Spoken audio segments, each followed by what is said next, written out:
In the hush before dawn, when the Aegean sleeps and the olive groves whisper to the stars, there is a silence so deep it remembers gods. Long before the ships with curved prows came ashore at Ilium, long before Hector's son was lifted from Troy's high walls, before Achilles dipped his fury in the river's black heart, there was a wedding and there was a wound. It begins not in blood, but in beauty, not with sword, but with spite, and not in Troy, but on Olympus, where even immortals carry envy like a rust beneath their gold. The story opens on the slopes of Mount Pelion, where trees bend in homage and mountain air holds the memory of divine laughter. Here, in the shadow of the sacred, the gods gather for a marriage. Peleus, mortal, and Thetis, sea-born and sorrowful, a union of land and ocean, of man and the deep. All are invited, all but one. Eris, she of discord, sister of night, was left unbidden. And from that silence she carved an offering, a gift no one wished to receive, a golden apple, glowing like the sun, inscribed with a phrase both delicate and terrible in its simplicity. To the fairest. She cast it down, not with rage, but with a knowing smile, for Eris does not shout. She whispers in the chambers where pride sleeps. The apple landed among Hera, queen of Olympus, Athena, goddess of wisdom and war, and Aphrodite, who sways hearts with the sway of her hips. 3 goddesses, 3 destinies, each claimed the apple, each believed herself the fairest, and in that moment, quiet, gleaming, venomous, the world tilted. Zeus, weary of their pleas and their beauty, sent the judgment to a mortal, to a prince, to Paris of Troy. He was not yet the shadowed figure whose love would burn 1,000 ships. He was a shepherd boy then, raised in the wilds by a bear and the wind, cast out by his father Priam, who feared a prophecy that his son would destroy his kingdom. And yet fate, like water, finds the cracks. Even abandoned, Paris was not lost, for beauty finds its bearer, and destiny waits with patient breath. So the goddesses came, shimmering and terrible, to the slope where Paris watched his flocks. They stood before him, each a promise made flesh. Hera offered power, dominion over all men.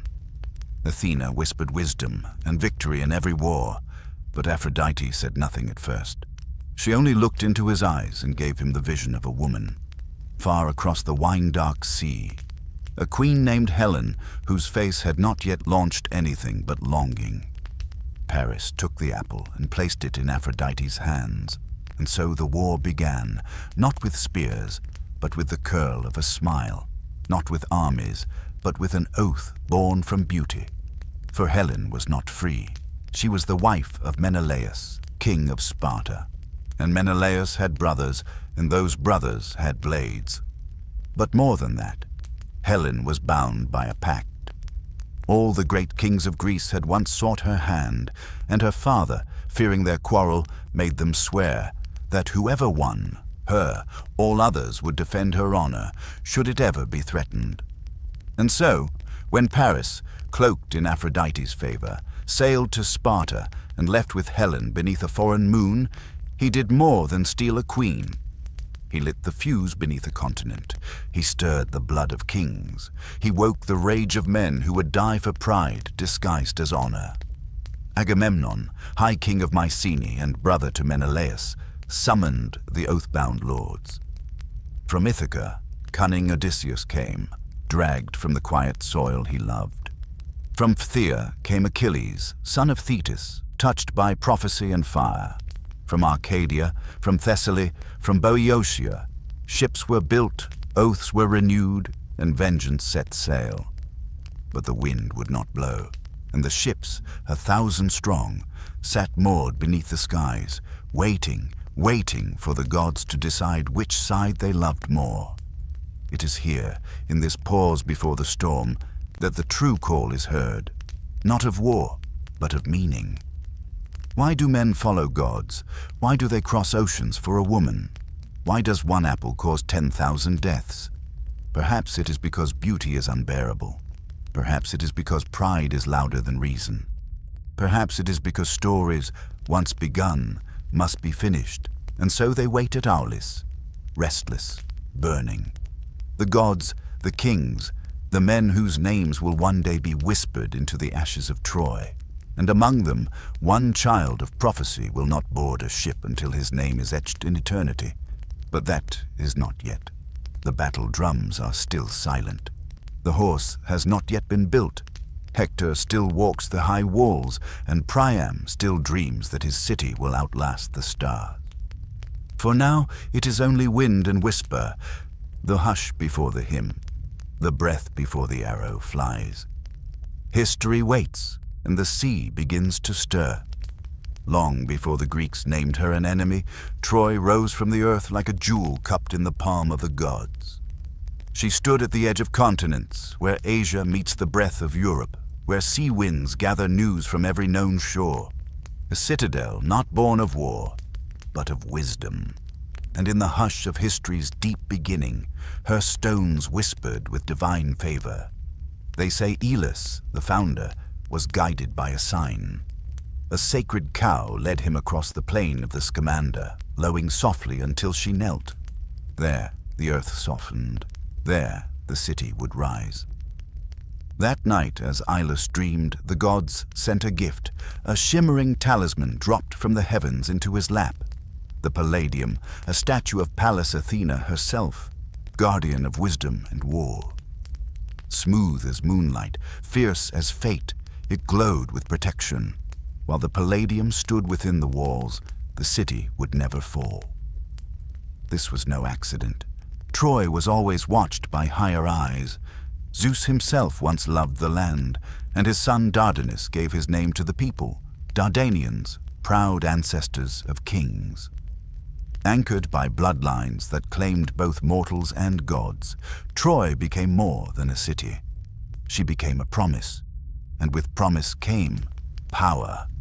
Built upon trade and tide, Troy flourished. Her towers caught the morning sun before the rest of the world woke.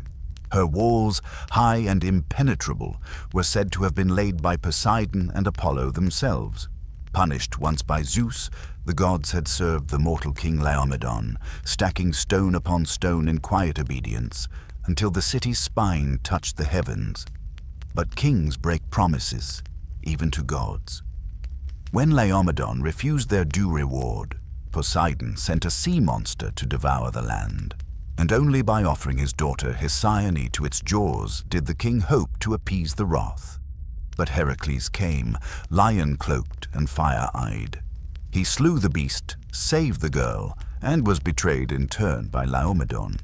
So Heracles returned, years later, with vengeance coiled in his fists. He tore down Troy's gates, razed her walls, and slew the king. But Troy did not die. From the ruin rose Priam, son of Laomedon, one of few spared by Heracles. He rebuilt what was lost, stronger than before. His reign stretched long and golden, marked by peace, prosperity, and a great house filled with many sons. Among them, Hector, the lion-hearted, and Paris, the beautiful exile. Paris, whose birth was shadowed by prophecy, an oracle had said he would bring the city to ruin. And so Priam, trembling at the edge of fate, ordered the child taken away, left to die upon Mount Ida, where shepherds found him swaddled in sky. But destiny, once spoken, cannot be silenced. And Troy, though cloaked in wealth and stone, had already swallowed the seed of its own end. Even as the city blossomed, even as the gods still walked her gates, the wheel had begun to turn. Think of her then, Troy at her height, the scent of cedar wood burning in the altars, the sound of bronze ringing from the smith's forge, the laughter of children in the colonnades, the songs sung to the Scamander, flowing gold through her veins. She was not built in a day, nor made for war alone. She was a tapestry, woven with godlight, stitched with story. Hector trained beneath the sky, strong but gentle. He bore no hunger for glory, only duty, to father, to wife, to child unborn. Cassandra, the cursed prophetess, wandered the halls speaking warnings no one believed. Given the gift of foresight by Apollo and cursed by him when she refused his love, her voice was a song the wind ignored. And Paris, grown tall and golden, unaware of his lineage, would soon be called to choose between goddesses and spark the war that would swallow the world. But not yet. For now, Troy breathed. For now, she was still the favored child. The Greeks knew of her power. They had seen her ships cross their seas, laden with spices and treasures. They had felt her gaze across trade routes and treaties, and they both admired and envied her. Not unlike how one regards a rival whose beauty is undeniable. But the Greeks told their own stories too, of Helen's future abduction, of 1,000 ships, of a 10-year siege that would test the patience of the gods themselves. But to know Troy's fall, one must first honor Troy's rise. Because history is not built from battles alone. It is carved from daily breath, from quiet joys, from the long gathering of fate.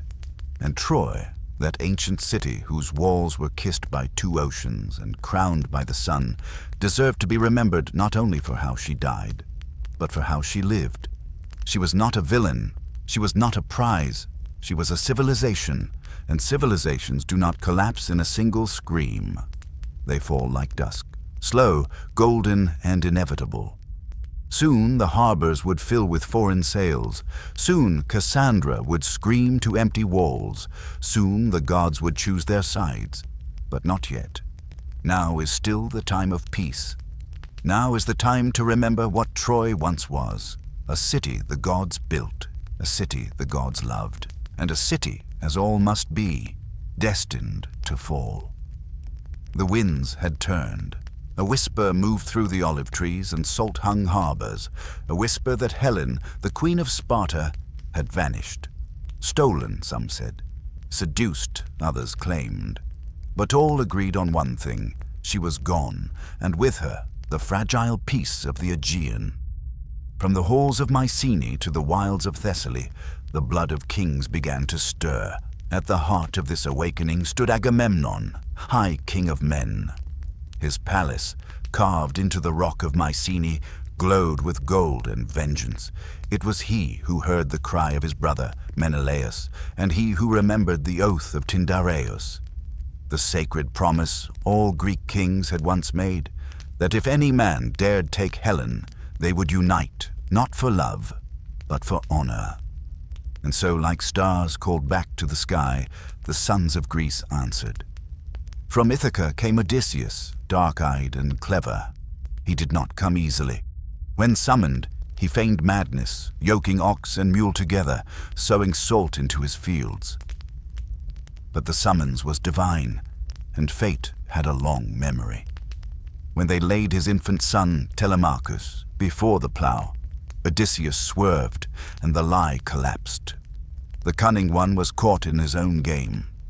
He kissed his wife, Penelope, beneath the fig tree and stepped into a war he did not want. One that would steal 20 years from his life and reshape the lines of his face. From Phthia, land of the warriors, came Achilles, blazing and unyielding, son of the sea nymph Thetis and King Peleus. He was the best of the Greeks, and his name burned already like a comet in the minds of kings. But Thetis knew what the war meant. She had dipped him in the river Styx, held by the heel, to make him invulnerable, but not immortal. She knew the prophecy. If Achilles fought at Troy, he would win glory beyond death, and die young. She dressed him in women's clothes and hid him on the island of Scyros, among the daughters of King Lycomedes. But no disguise can hold when the gods have written your name in fire. Odysseus, trickster among mortals, came bearing gifts, silks and jewels for the women, and a single sword for the warrior. When Achilles reached for the blade, the veil fell, and fate stood revealed. He was 16, beautiful as a storm, and doomed. Alongside him stood his companion, perhaps more than a companion, Patroclus, tender-hearted and loyal. They would not part again until one wore the other's armor into death. From Thessaly, Ajax the Greater answered, towering and grim, a mountain in motion. Diomedes of Argos, young and untested, would soon slay gods on the field. Nestor of Pylos, the old warrior, brought wisdom carved in scars, and Menestheus, Idomeneus, Tlepolemus, and so many others. Their names would one day echo through temples and tombs, but for now, they were simply men, drawn by oath, pride, and the sound of Helen's absence. The harbors filled with ships, the sky darkened with sails. One by one the cities emptied, sons kissed their mothers, and the land exhaled warriors. They gathered at Aulis, a wind-swept port where the tide coiled like prophecy. But the gods do not bless such gatherings without price, for the winds would not rise. The ships remained moored, restless and still. The sea, once obedient, refused its rhythm, and so came Calchas, the seer, his robes heavy with meaning. He read the entrails, cast the bones, and saw the truth none wished spoken. Artemis was angry. The goddess of the hunt had been insulted by Agamemnon. Some say he boasted he was her equal with a bow. Others whisper of a deer slain in sacred grove. Whatever the cause, Artemis would not let the fleet sail unless blood answered blood. A daughter must be given, Iphigenia, Agamemnon's own child. The king trembled, but ambition eats the heart from the inside. A message was sent to Clytemnestra, his queen, that their daughter should come. Falsely told, she would be wed to Achilles. And so Iphigenia came, garlanded in flowers, led to the altar not of marriage, but of sacrifice. Some say she wept. Some say she walked proudly. Some say Artemis took pity, replacing her with a deer at the last moment and carrying the girl away to a secret temple. But none of the kings ever saw her again. The wind returned, the sails rose, and the 1,000 ships, like teeth in the mouth of fate, turned toward Troy. From cliff and cape they launched one after another, until the sea itself seemed to move with intention. Above them, the gods watched, choosing sides not from justice, but from old grievances, old loves, old promises. Hera, wounded in pride, stood with the Greeks. Athena, insulted by Paris, sharpened her spear for battle. But Aphrodite, victorious in that golden apple judgment, favored Troy. And Paris most of all. Zeus, king of gods, feigned neutrality, but stirred the winds with hidden fingers, for he had long ago made a vow that the earth was too full of men, and a great war would cleanse the generations. It was not just pride or beauty that summoned the sons of Greece, it was divine design, the will of Olympus that the mightiest perish, and the names of heroes be forged in fire. And so they came, not as an army, but as an idea, a chorus of fates marching toward a city that had not yet heard its final song. Troy still stood in sunlight, Hector still held his infant son in warm arms, and the gates were not yet battered by 10 years of siege. But the sons of Greece were coming, and with them the long, long night. And so the sea delivered her. Beneath a sky tinged with the scent of prophecy, Helen stepped upon the shores of Troy, not with chains nor with triumph, but in silence. The woman who launched 1,000 ships, whose face was carved by the hands of gods, walked the path of legend with bare feet and downcast eyes. She was no longer Queen of Sparta. She was now the storm. Paris met her with open arms and burning pride. In him, no shame flickered. He had won her, or so he believed. Not with conquest, but with a promise whispered by a goddess. Aphrodite, rose-crowned and sweet with deceit, had given Helen to him as reward for a single golden apple, a foolish prize exchanged upon the slopes of Ida. It had been a choice between power, wisdom, and desire. Paris chose desire. Now that desire stood beside him, cloaked in linen and silence. She was too beautiful to hate and too blamed to love. And yet Troy, in its golden age, opened its gates. Priam welcomed her, though his heart bent beneath the weight of omens. He was old, wise enough to know that peace is a thin skin stretched over chaos. But he was also a father, and the gods had already written Paris into Troy's fate. Hector, noble and quiet, watched his brother bring a foreign queen into the city's heart. He saw the long game unraveling before any horn was blown. His wife, Andromache, held his arm tightly, their child asleep on her breast. "Let us not blame her," she whispered. "She's only one wave in a sea." But Hector had been to war. He knew that wars never begin with armies. They begin with invitations. Helen was both. She was more than mortal beauty. She was the mirror held to the soul of men.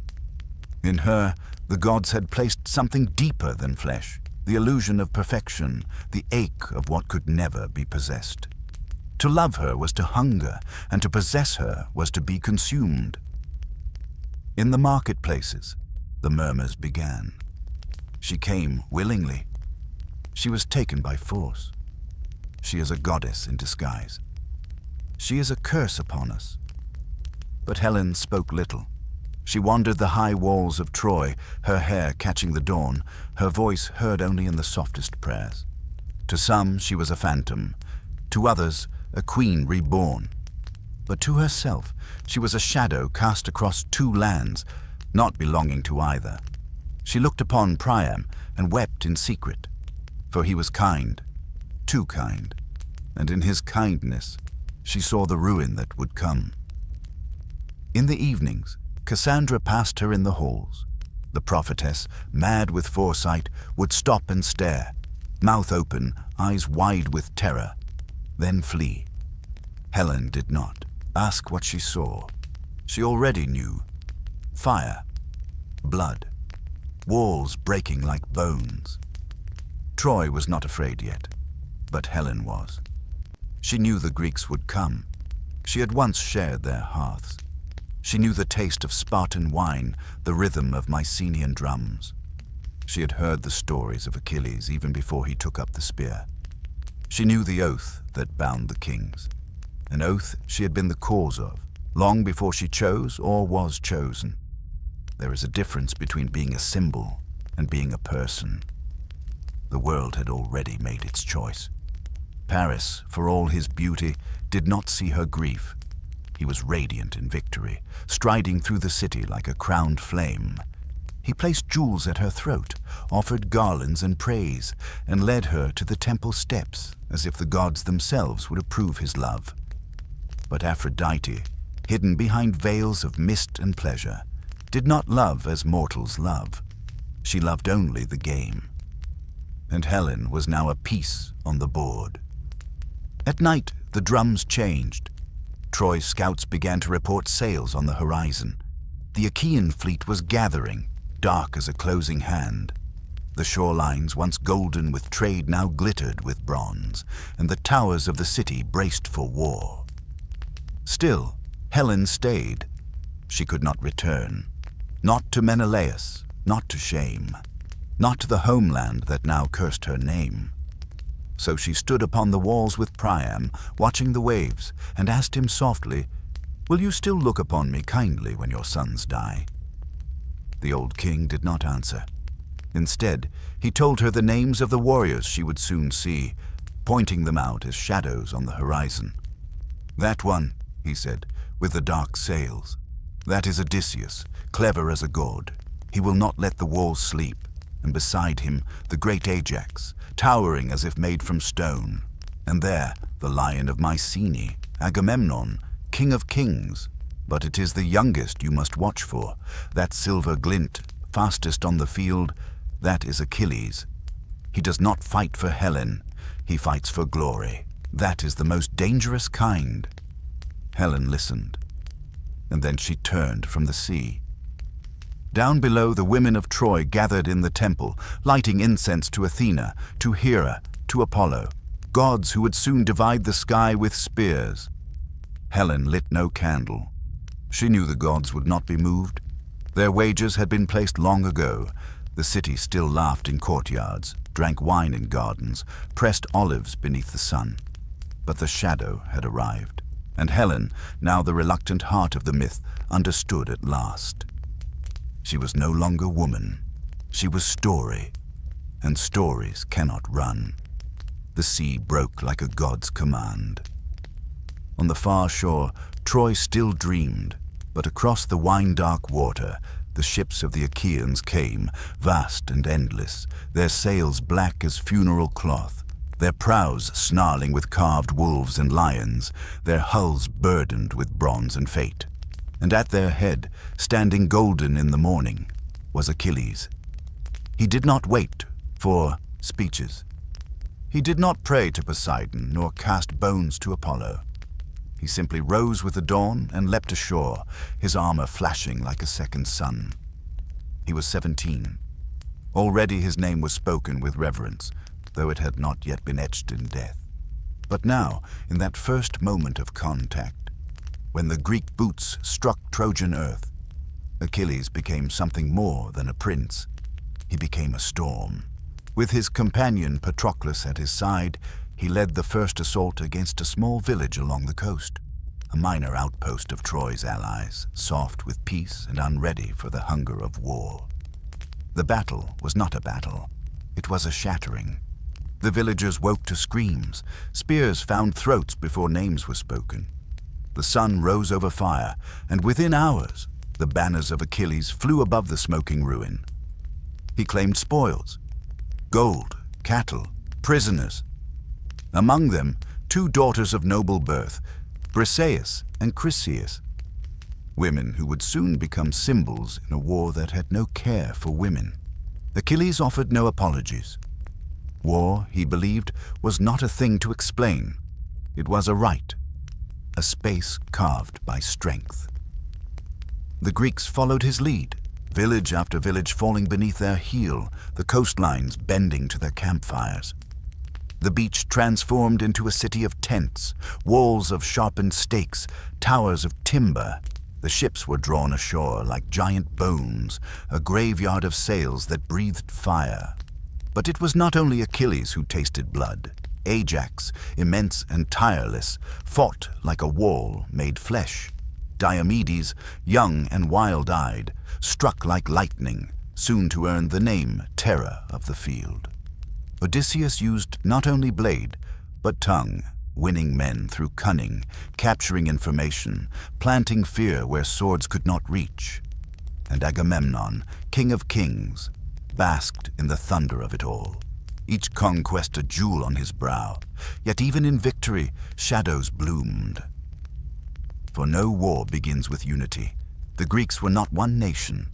They were many, each king a star unto himself, each warrior certain of his own legend. Pride crackled beneath every feast, and jealousy moved among them like smoke. And Achilles burned brightest of all. He was more than a warrior. He was a living prophecy, the son of a goddess, raised in a court of heroes, trained by Chiron, the immortal centaur of wisdom and war. He moved like a god, but bled like a boy. And he began to believe the songs sung about him. In the early months of the war, Troy did not meet them in open battle. The city held behind its mighty walls. Walls said to be built by Apollo and Poseidon, foundations blessed by divine hands. Hector counseled patience. Priam sent envoys to gather allies, and Paris, though restless, did not press for a duel. Instead, the war festered. Raids bled the land. Smoke choked the sky, crops vanished beneath armored feet. Farmers became corpses. Children learned silence. The Greeks grew rich with plunder and restless with delay. At night, beneath the stars, Patroclus would find Achilles seated alone, eyes fixed on Troy's distant towers.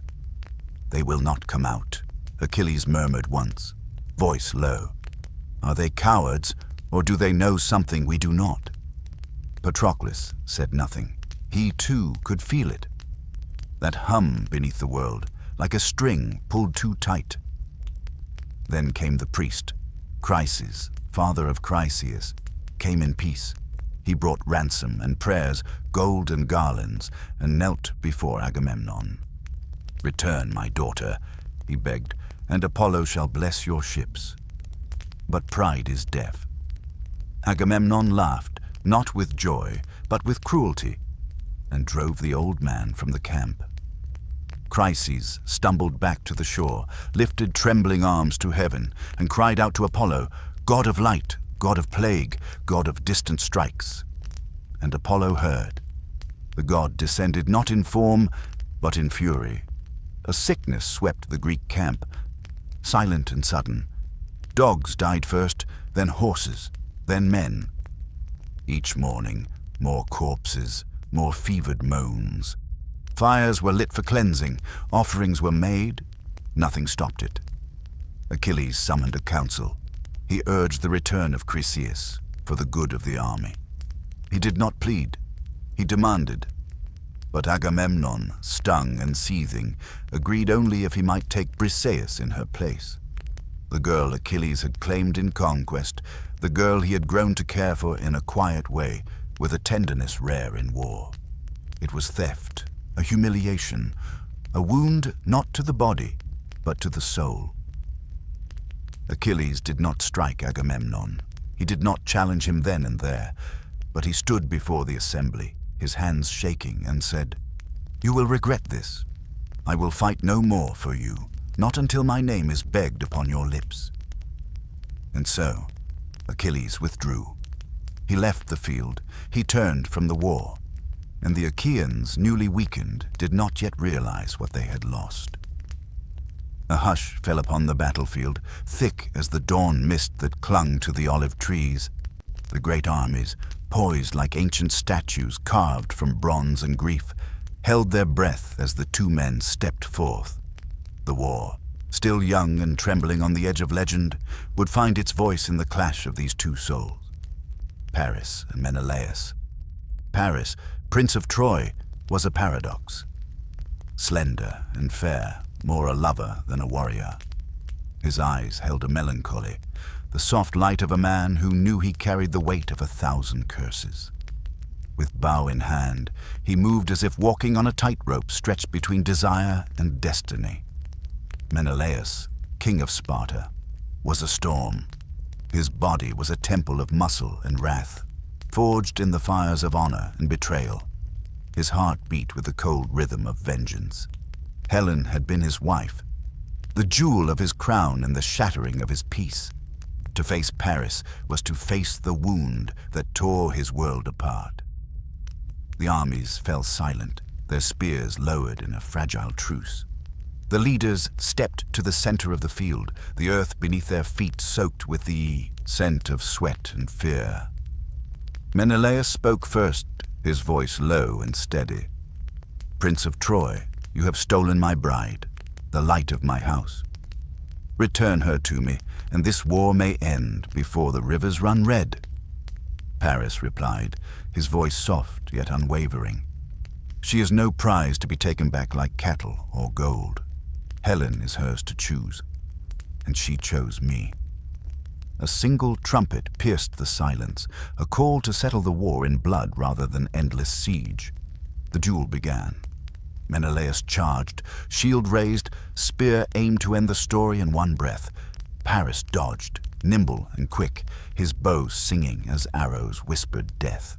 The crowd watched, breath held like a prayer. Paris's arrows found no mark against Menelaus's armor, and soon the king closed the distance. The clash was thunder, spear against shield, step against step, a dance of life and death.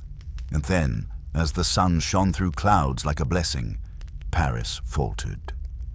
Menelaus's spear struck, glancing off the shield and sending Paris sprawling. The king loomed over him, poised to deliver the final blow. But the gods intervened. Aphrodite, with fingers like silk and eyes of flame, descended upon the field unseen by mortal eyes. She wrapped Paris in a cloak of mist and light, lifting him gently from the dust. When Menelaus turned, Paris was gone. The crowd murmured, fear, anger, disbelief. Helen wept within the city walls, torn between relief and shame. The gods had saved the man she loved, but at what cost? The duel did not end the war. Instead, it whispered of longer nights and darker days to come. The armies withdrew, gathering once more beneath their banners, the tension like a taut string ready to snap. The first blood had been spilled, but the true battle was yet to begin. In the quiet moments after, the walls of Troy echoed with the footsteps of the gods, their unseen hands shaping the fate of men. Helen walked among her people, her heart heavy with the knowledge that love and war were threads of the same tapestry, impossible to separate and impossible to unravel. The air hung heavy with the scent of dust and dying olive leaves as the campfires flickered beneath a sky smeared with stars. Achilles, once the brightest flame among the Greeks, sat withdrawn in the shadow of his own wrath. His spirit was a tempest, churned by pride, pain, and the bitter sting of dishonor. He had been the first to strike, the first to spill blood. Yet now he was silent. His armor lay untouched, cold as the stone of the hills, his sword sheathed in forgotten purpose. The theft of Briseis, that delicate flower, snatched away by Agamemnon's decree, had carved a wound deep within him. It was not the loss of a woman alone, but the fracturing of his very honor, the shattering of his identity as the greatest warrior. His heart burned, not with the fire of battle, but with the slow poison of resentment. The camp, once vibrant with his laughter and courage, grew hushed. The other kings whispered in shadowed tents. Odysseus, ever the clever, tried to soothe the raging god among men. But Achilles' gaze was distant, locked in a world where only the cold echo of his own fury resounded.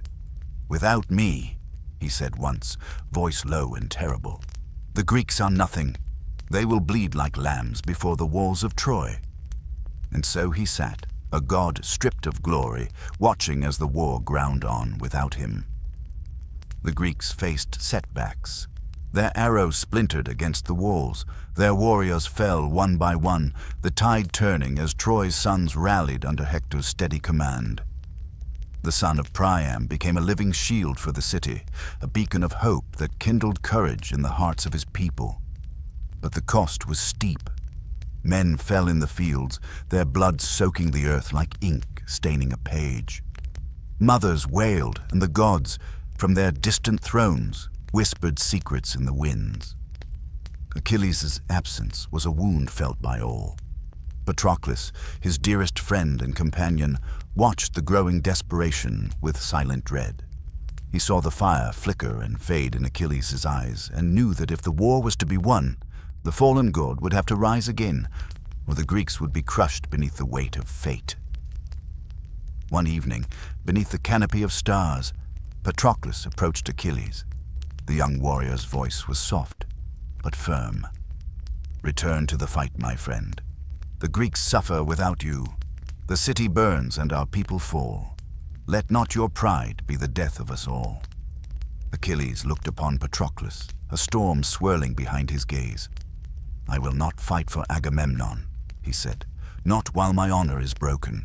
But if you wear my armor, lead my men, I will lend you my strength." Patroclus did not hesitate. For love, for loyalty, for the hope of ending the war, he donned Achilles' gleaming armor and stepped into the storm. The Greeks cheered, their spirits lifted by the sight of the godlike armor on the field once more. Patroclus fought with a fierce heart, pushing back the Trojan tide, breaking their lines, and turning the war's cruel wheel. But the gods, ever watchful and capricious, had not yet sung their final song. As the sun dipped low, Hector saw the shining figure in the armor of Achilles and charged. The two clashed in a battle that shook the earth and sky, a duel of mortal wills and immortal destinies. Patroclus fell, and with his death, the slow-burning embers of Achilles' wrath ignited into an inferno. The wind whispered sorrow through the darkened camp, carrying a silence that was louder than war cries. It was a silence forged from loss, from a shattering so deep it echoed beneath the earth itself. Patroclus lay fallen, a beacon snuffed out too soon. His lifeblood stained the dusty soil of Troy's plains, mingling with tears and ash.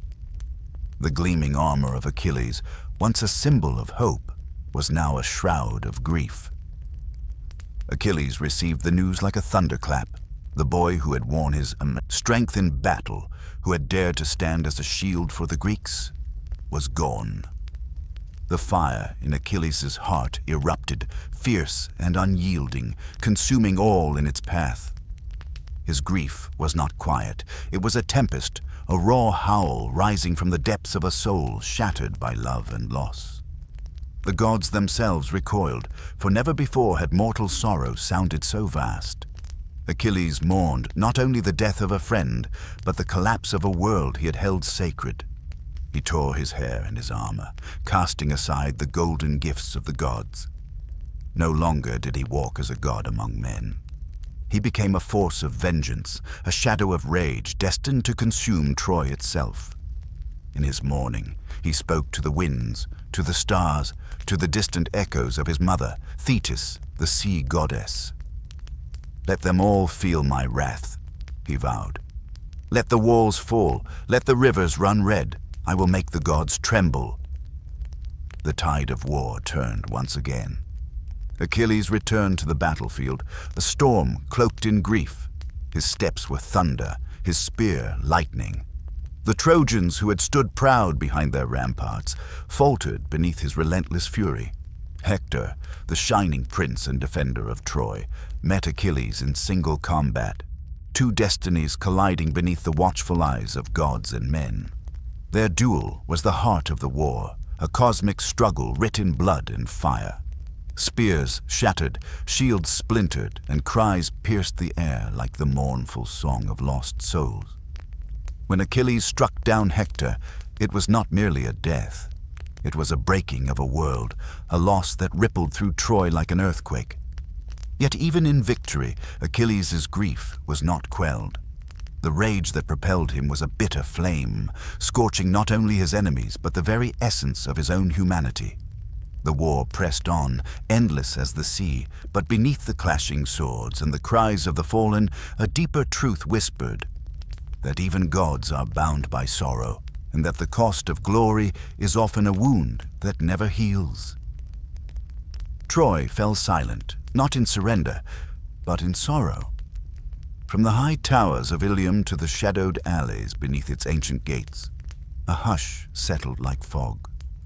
The voice of Hector, prince of the city, defender of its walls, husband, son, and shield, was gone, and the silence he left behind was deafening. The gods watched from the vaults of Olympus, their eyes dimmed. Even Zeus, who weighs the fates of men like coins upon a scale, bowed his head in a gesture of quiet mourning. For though Hector was mortal, his nobility echoed beyond the reach of time. He had fought not for conquest, but for home, not for pride, but for love. Yet his body, lifeless and bound, was dragged behind Achilles' chariot day after day, circling the mound of Patroclus' tomb like a cruel offering to the dead. Each morning, the dust rose again, and each night, the stars bore witness to the same desecration. The prince of Troy, once a lion of battle, now denied the dignity of rest. Priam, the old king of Troy, stood atop the walls and watched in silence. His beard was silver, long like a river of time. His eyes, tired, hollowed by the grief that only a father who has buried too many sons can know, held no hatred for Achilles, only longing, only pain. In the quiet chambers of the palace, Andromache, Hector's wife, sat with their infant son pressed to her chest. She whispered lullabies not to comfort the child, but to preserve the echoes of her husband's voice. "The shield is shattered," she whispered. "The walls will not hold, but I will remember you, beloved, in every breath, in every stone." And then, one night, old Priam did the unthinkable. Guided by courage and the blessings of the gods, he left the safety of Troy passed through the Greek lines and entered the tent of Achilles. Alone, unarmed, unkinged, just a father. Achilles rose, startled to see the ghost of age standing before him. Priam fell to his knees. "Ransom the body of my son," he said. "Remember your own father, far away. Would he not grieve the loss of his child? Would he not fall to his knees before an enemy, just for the chance to bury what he loved?" And Achilles, this wrathful flame of a man, broke. He saw in Priam the father he would never see again. He saw in Hector the brother he lost in Patroclus, and in the old man's trembling hands he saw a truth that war had long buried beneath pride, that grief binds all men, even enemies. Tears fell, not just from Priam, but from Achilles too. And in that moment, not of battle, but of surrender to shared sorrow, the war paused. Achilles returned Hector's body. The Greeks watched in silence as the Trojans carried their prince home. And for 11 days, the battle ceased, the only ceasefire the war would know. Troy grieved with the dignity of ancient kings. Bonfires rose. Women keened in doorways. The city wrapped itself in mourning cloth, as if draping a shroud over memory itself. And at the heart of it all, Hector's body was laid upon a funeral pyre, not as a defeated warrior, but as a son of Troy, a man who stood until the end, between his people and the abyss. Flames rose to the sky, carrying the soul of a prince toward the heavens. Ash scattered into the wind like the dust of dreams. And all across the plain, from the watchful eyes on Olympus to the silent stones of the Scamander River, the world held its breath. Because in that flickering fire, there was not just death. There was a question. What does it mean to be noble in a world where even the just fall? Time passed like smoke rising from sacred embers. 11 days of mourning faded into the 13th year of war, and still Troy stood, scarred but proud, its towers casting long shadows across the plain, its people moving like ghosts through memory. But beneath the stillness, the gods turned their hands again. The Greeks had grown weary, their swords dulled not from use, but futility. No siege could break Troy's walls. No warrior, not even Achilles, could breach its divine defenses. The war, once aflame, had become a slow burn, a bitter ember smoldering beneath the surface of history. But then Odysseus, son of Laertes, master of riddles and whispers, rose among them. He had watched the gods. He had listened to the wind, and deep within his cunning heart, a seed of deception bloomed. A plan, a trick, a gift. The Greeks would not break Troy by force. They would offer it a marvel. They would offer it a lie. From the timbers of the sacred forest upon Mount Ida, the Greeks built a giant horse, hollow, towering, beautiful in its menace. It stood as both symbol and riddle, the wooden vessel of their silence. Men whispered, "What is it?" The Greeks said, "A gift to Athena, goddess of war and wisdom, to grant us safe passage home." But within the belly of the beast, Odysseus and his warriors waited in silence, cloaked not in armor, but in myth. Then, one night, when the stars blinked like weary eyes and the sea lay still, the Greeks vanished.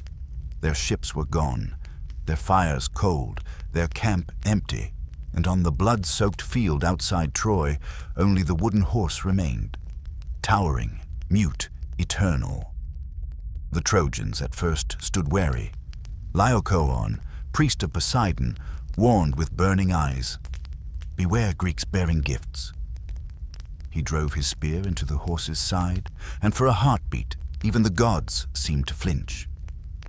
But then came the sea serpents, twin monsters sent by the gods, slithering from the dark waves to devour Laocoon and his sons before the city's horrified eyes.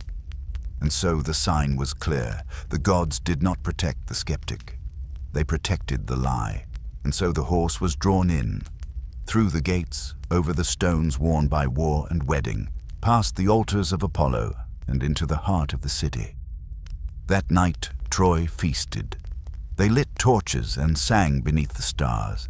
They drank to peace, to home, to victory not earned but granted. The scent of roasted lamb and spilled wine filled the courtyards. Children laughed, old men wept in relief. The war was over, or so they believed. At midnight, silence fell like snowfall, and from within the wooden belly, the Greeks emerged, like spirits of vengeance made flesh. They opened the gates. The ships had not vanished. They had waited, hidden just beyond the horizon. And now, with black sails unfurled, they returned, swift as fate. The Greeks flooded the city. Steel met sleep. Fire kissed stone. The songs of peace gave way to screams that echoed for generations. Troy, once guarded by gods, once the envy of empires, began to burn. The temples crumbled. The palace of Priam, the old king who had kissed the hands of Achilles, was soaked in blood. Andromache was torn from her chambers. Hecuba cried to the heavens until her voice cracked like broken marble. Even the statues seemed to bleed.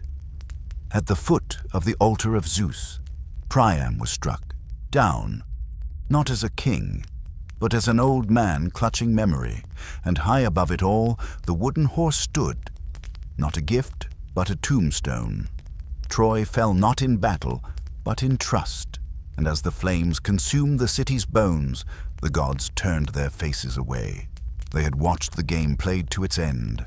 Now only silence remained. But in that silence, stories were born. Of Aeneas, carrying his father on his back, destined to build a new world. Of Helen, reclaimed yet forever haunted. Of Odysseus, who would wander long and far before ever seeing home again.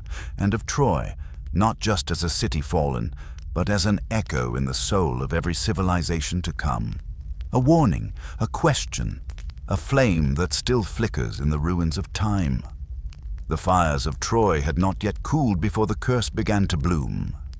Victory, once dreamed of like golden fruit hanging just out of reach, now tasted bitter, like ash on the tongue, like a story told too late. For though the Greeks had won the war, they had broken something sacred in doing so, not just the gates of Troy, but the order of the world. And the gods do not forget. As the victors looted what remained, plundering temples and dragging spoils through bloodied streets, they laughed too loudly. They feasted too greedily. They forgot the quiet faces of the divines carved into the broken walls. They forgot the gods had watched.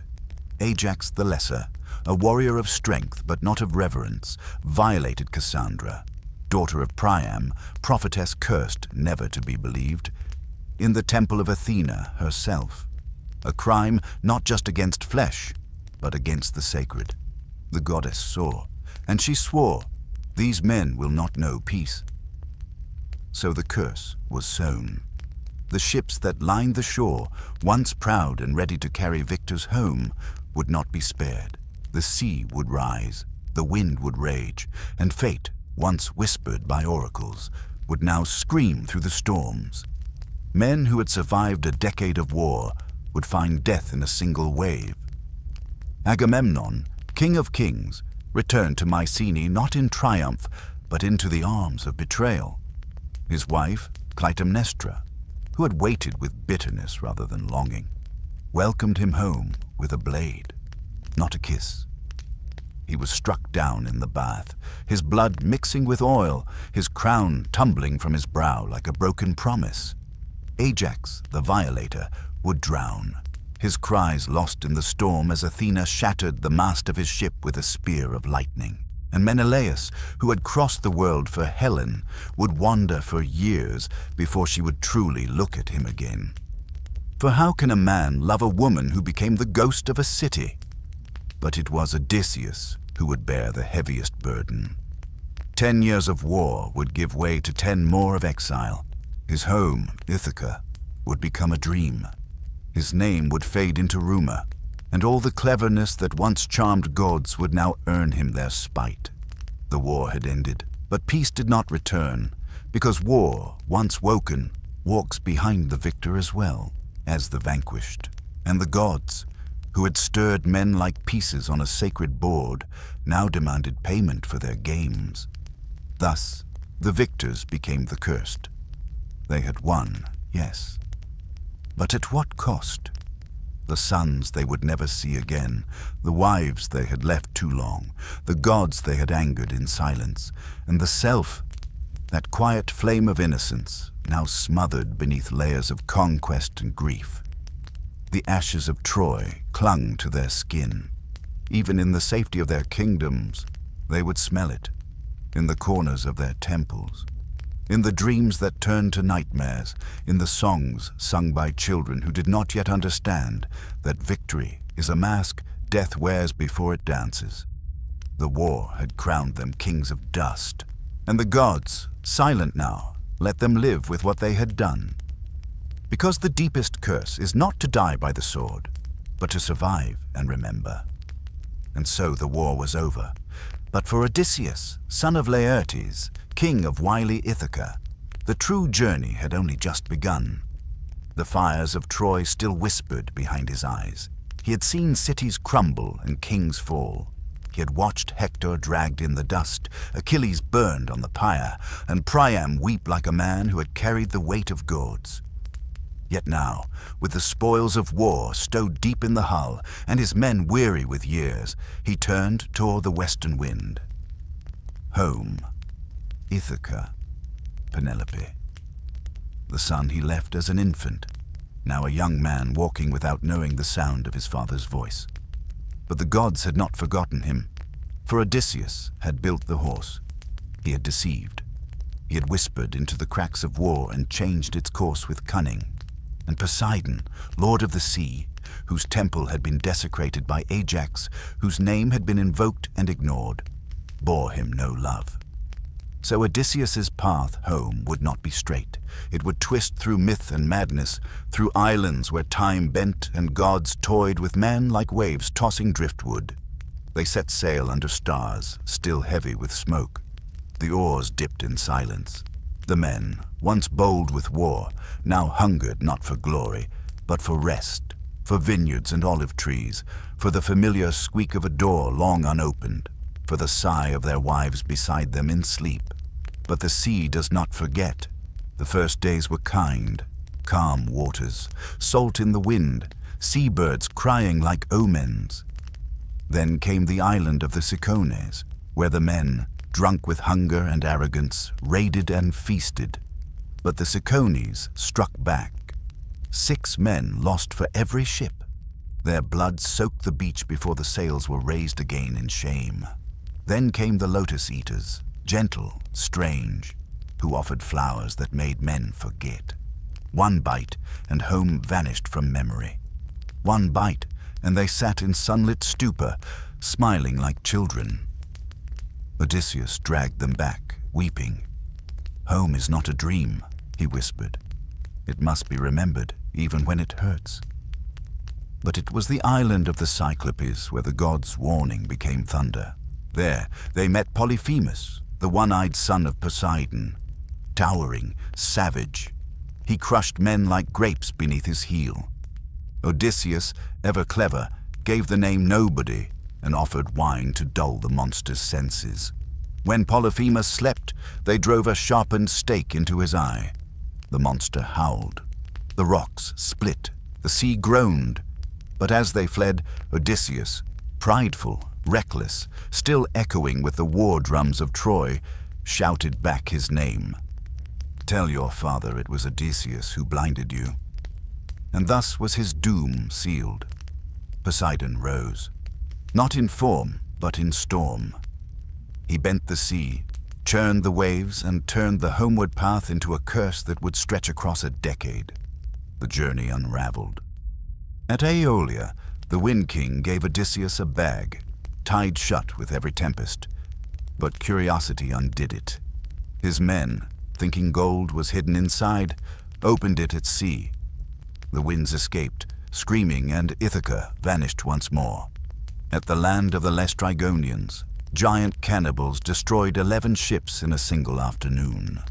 The sea ran red. Only Odysseus's ship escaped. Then came Circe, the witch of Aea, who turned men into beasts.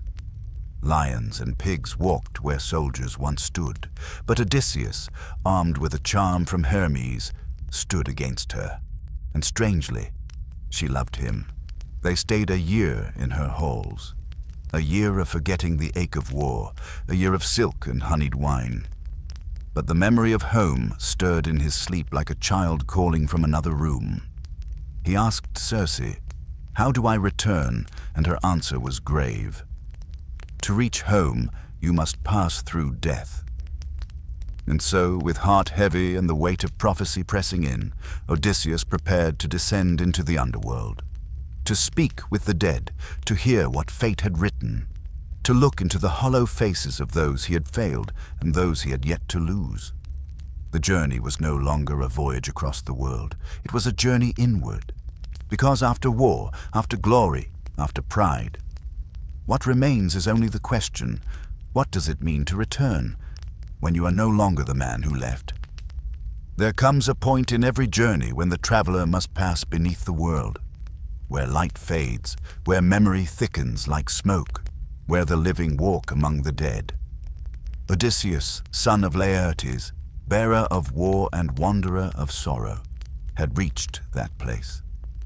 Under the guidance of Circe, he sailed to the edges of the known sea, to a place where dawn never rises and the ocean churns like forgotten thought. There, at the mouth of Hades, he dug a trench with his sword, poured offerings, milk, honey, dark wine, and the blood of a black ram. And as the blood soaked into the earth, the dead began to stir. They came from shadows like moths to a flame. Pale hands reaching, eyes hollow with want, voices that trembled like leaves in wind. These were not phantoms, these were memories given shape, and they remembered. Odysseus stood still, sword drawn, heart trembling. The veil between worlds thinned, and with it, time unraveled. Then came the first ghost, Elpenor, his own crewmate, lost in drunken sleep, fallen from Circe's roof like an afterthought, unburied, unmourned. He begged not for vengeance, but for rest. "Build me a cairn," he whispered. "Let not my soul wander." Odysseus bowed. Even the lowliest of the dead must be remembered. Then came Tiresias, the blind prophet, eyes vacant but sight full. He sipped the blood and saw all. The wrath of Poseidon, the trials yet to come, the long shore of Ithaca, so close and so cruelly distant. "Curb your pride, Odysseus," he warned. "Do not touch the cattle of the sun. Do not tempt the gods again. The path home wends through restraint." And then, the ache that gripped Odysseus like no spear had ever done. The ghost of Anticlea, his mother. He had left her alive. Now she stood before him, whispering death through lips that had once sung him to sleep. She did not blame him.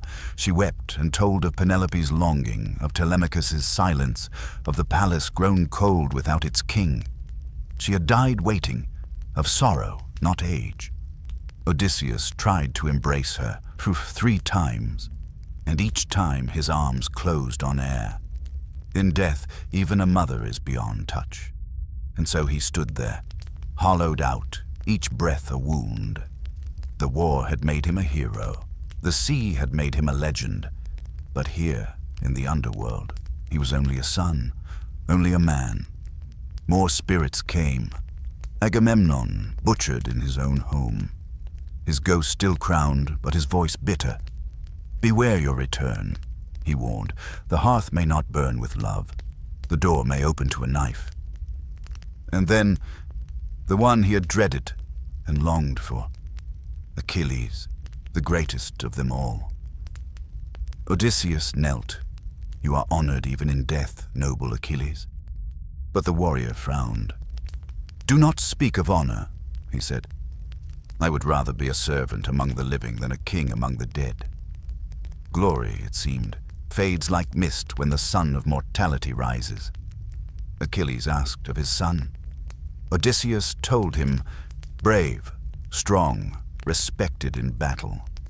A small light flickered in the ghost's eyes. Perhaps that is all a father seeks. That his name echoes not in fame, but in the footsteps of his child. And last, a surprise, Ajax, silent and sullen, still wounded by the contest for Achilles' armor, still cold with the sting of perceived betrayal. He would not speak, just turned and vanished into shadow. Some wounds, even in death, do not close.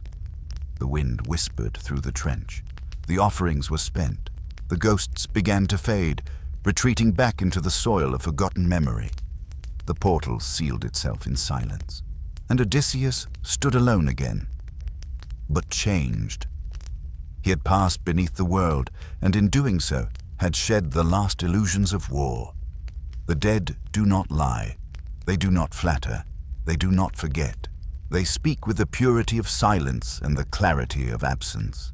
What he had seen could not be unsaid. What he had heard would walk beside him like a shadow, not behind, but beside, every step toward home. He returned to his ship in silence. His men asked no questions. Perhaps they knew. Perhaps they felt it. The cold breath of those who linger, who whisper, not from malice, but from memory. They set sail again. The sea awaited. The gods turned their gaze. But now the war was not just behind him. It was beneath him, etched into the bones of the world, etched into him. He had entered the land of the dead and returned, not with treasure, but with truth. The sea had turned from graveyard into stage, a vast, restless theater beneath the stars, where gods and fate performed their eternal drama. Odysseus, still heavy with the weight of the underworld's truths, sailed forward into shadows shaped like voices. The sirens waited. They were creatures of impossible song, neither holy women nor spirit, whose voices dripped like honey and fire, calling sailors into the abyss. Their melody was the sound of everything lost, home, love, time, and the self. The song wove through the air like smoke, tender and cruel. It promised knowledge beyond mortal ken, secrets of the gods whispered in a language older than time. It was the lure of death disguised as desire, of surrender disguised as freedom. Odysseus knew the tales. He knew that no man who heard the siren's song lived to tell the tale. But he wished to hear it, to know that song, and survive. So he commanded his men, "Bind me fast to the mast, plug your ears with wax, let no voice unbind me." The crew obeyed, their hands rough with salt and toil. The ship cut the waters, inching toward the song. The sirens began, their voices rose, a lament and a promise. Come, Odysseus, come hear what the gods do not say, come know what the poets cannot name, come and remember what you have lost and what you still seek. The song wrapped around Odysseus like silk chains. It brushed the edges of his mind, caressed his doubts, revealed his deepest longings. It spoke of Penelope waiting, of Telemachus grown too silent, of the homeland fading like a dream. The sea itself seemed to pause, but the men rowed on.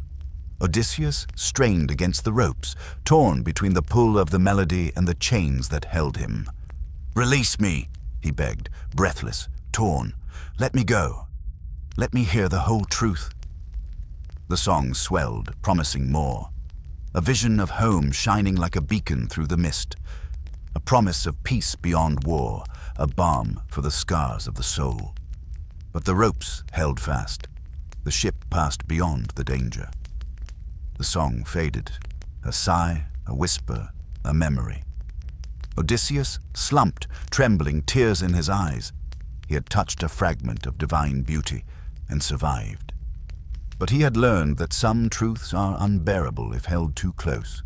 There are songs that must remain distant. There are longings that must be contained.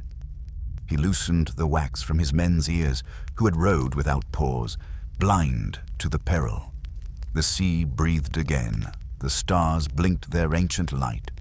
Odysseus stared out at the endless horizon, the weight of the siren's song heavy on his chest. It was a reminder that even in the silence after war, the soul is not at rest. The melody of loss lingers like an echo in a cavern, shaping the silence, carving the spaces between breath and thought.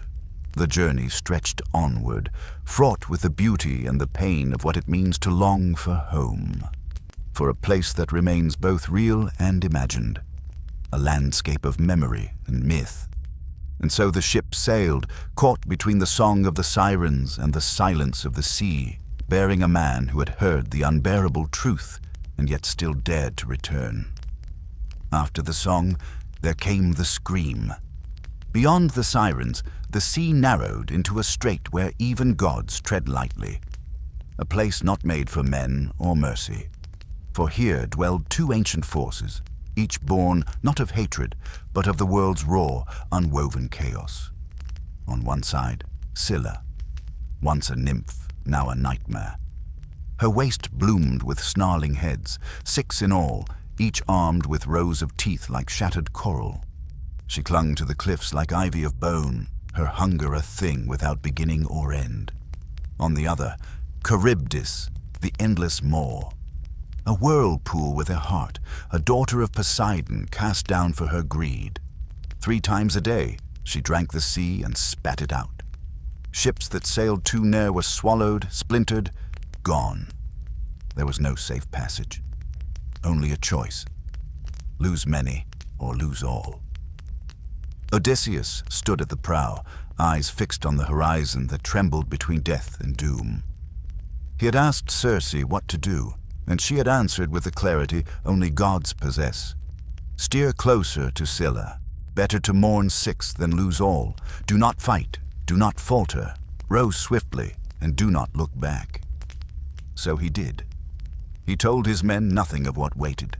Better, he thought, for them to face fear when it comes, not before. He placed his hands on the tiller, his jaw set, but his heart beat like a caged bird. The waters grew tight, the cliffs narrowed, the sun dimmed. Then the sea rose, no storm, but Charybdis waking. Her belly churned with ages. She inhaled with a howl, dragging water and foam into her abyss. The ship leaned, ropes screamed, oars scraped sky.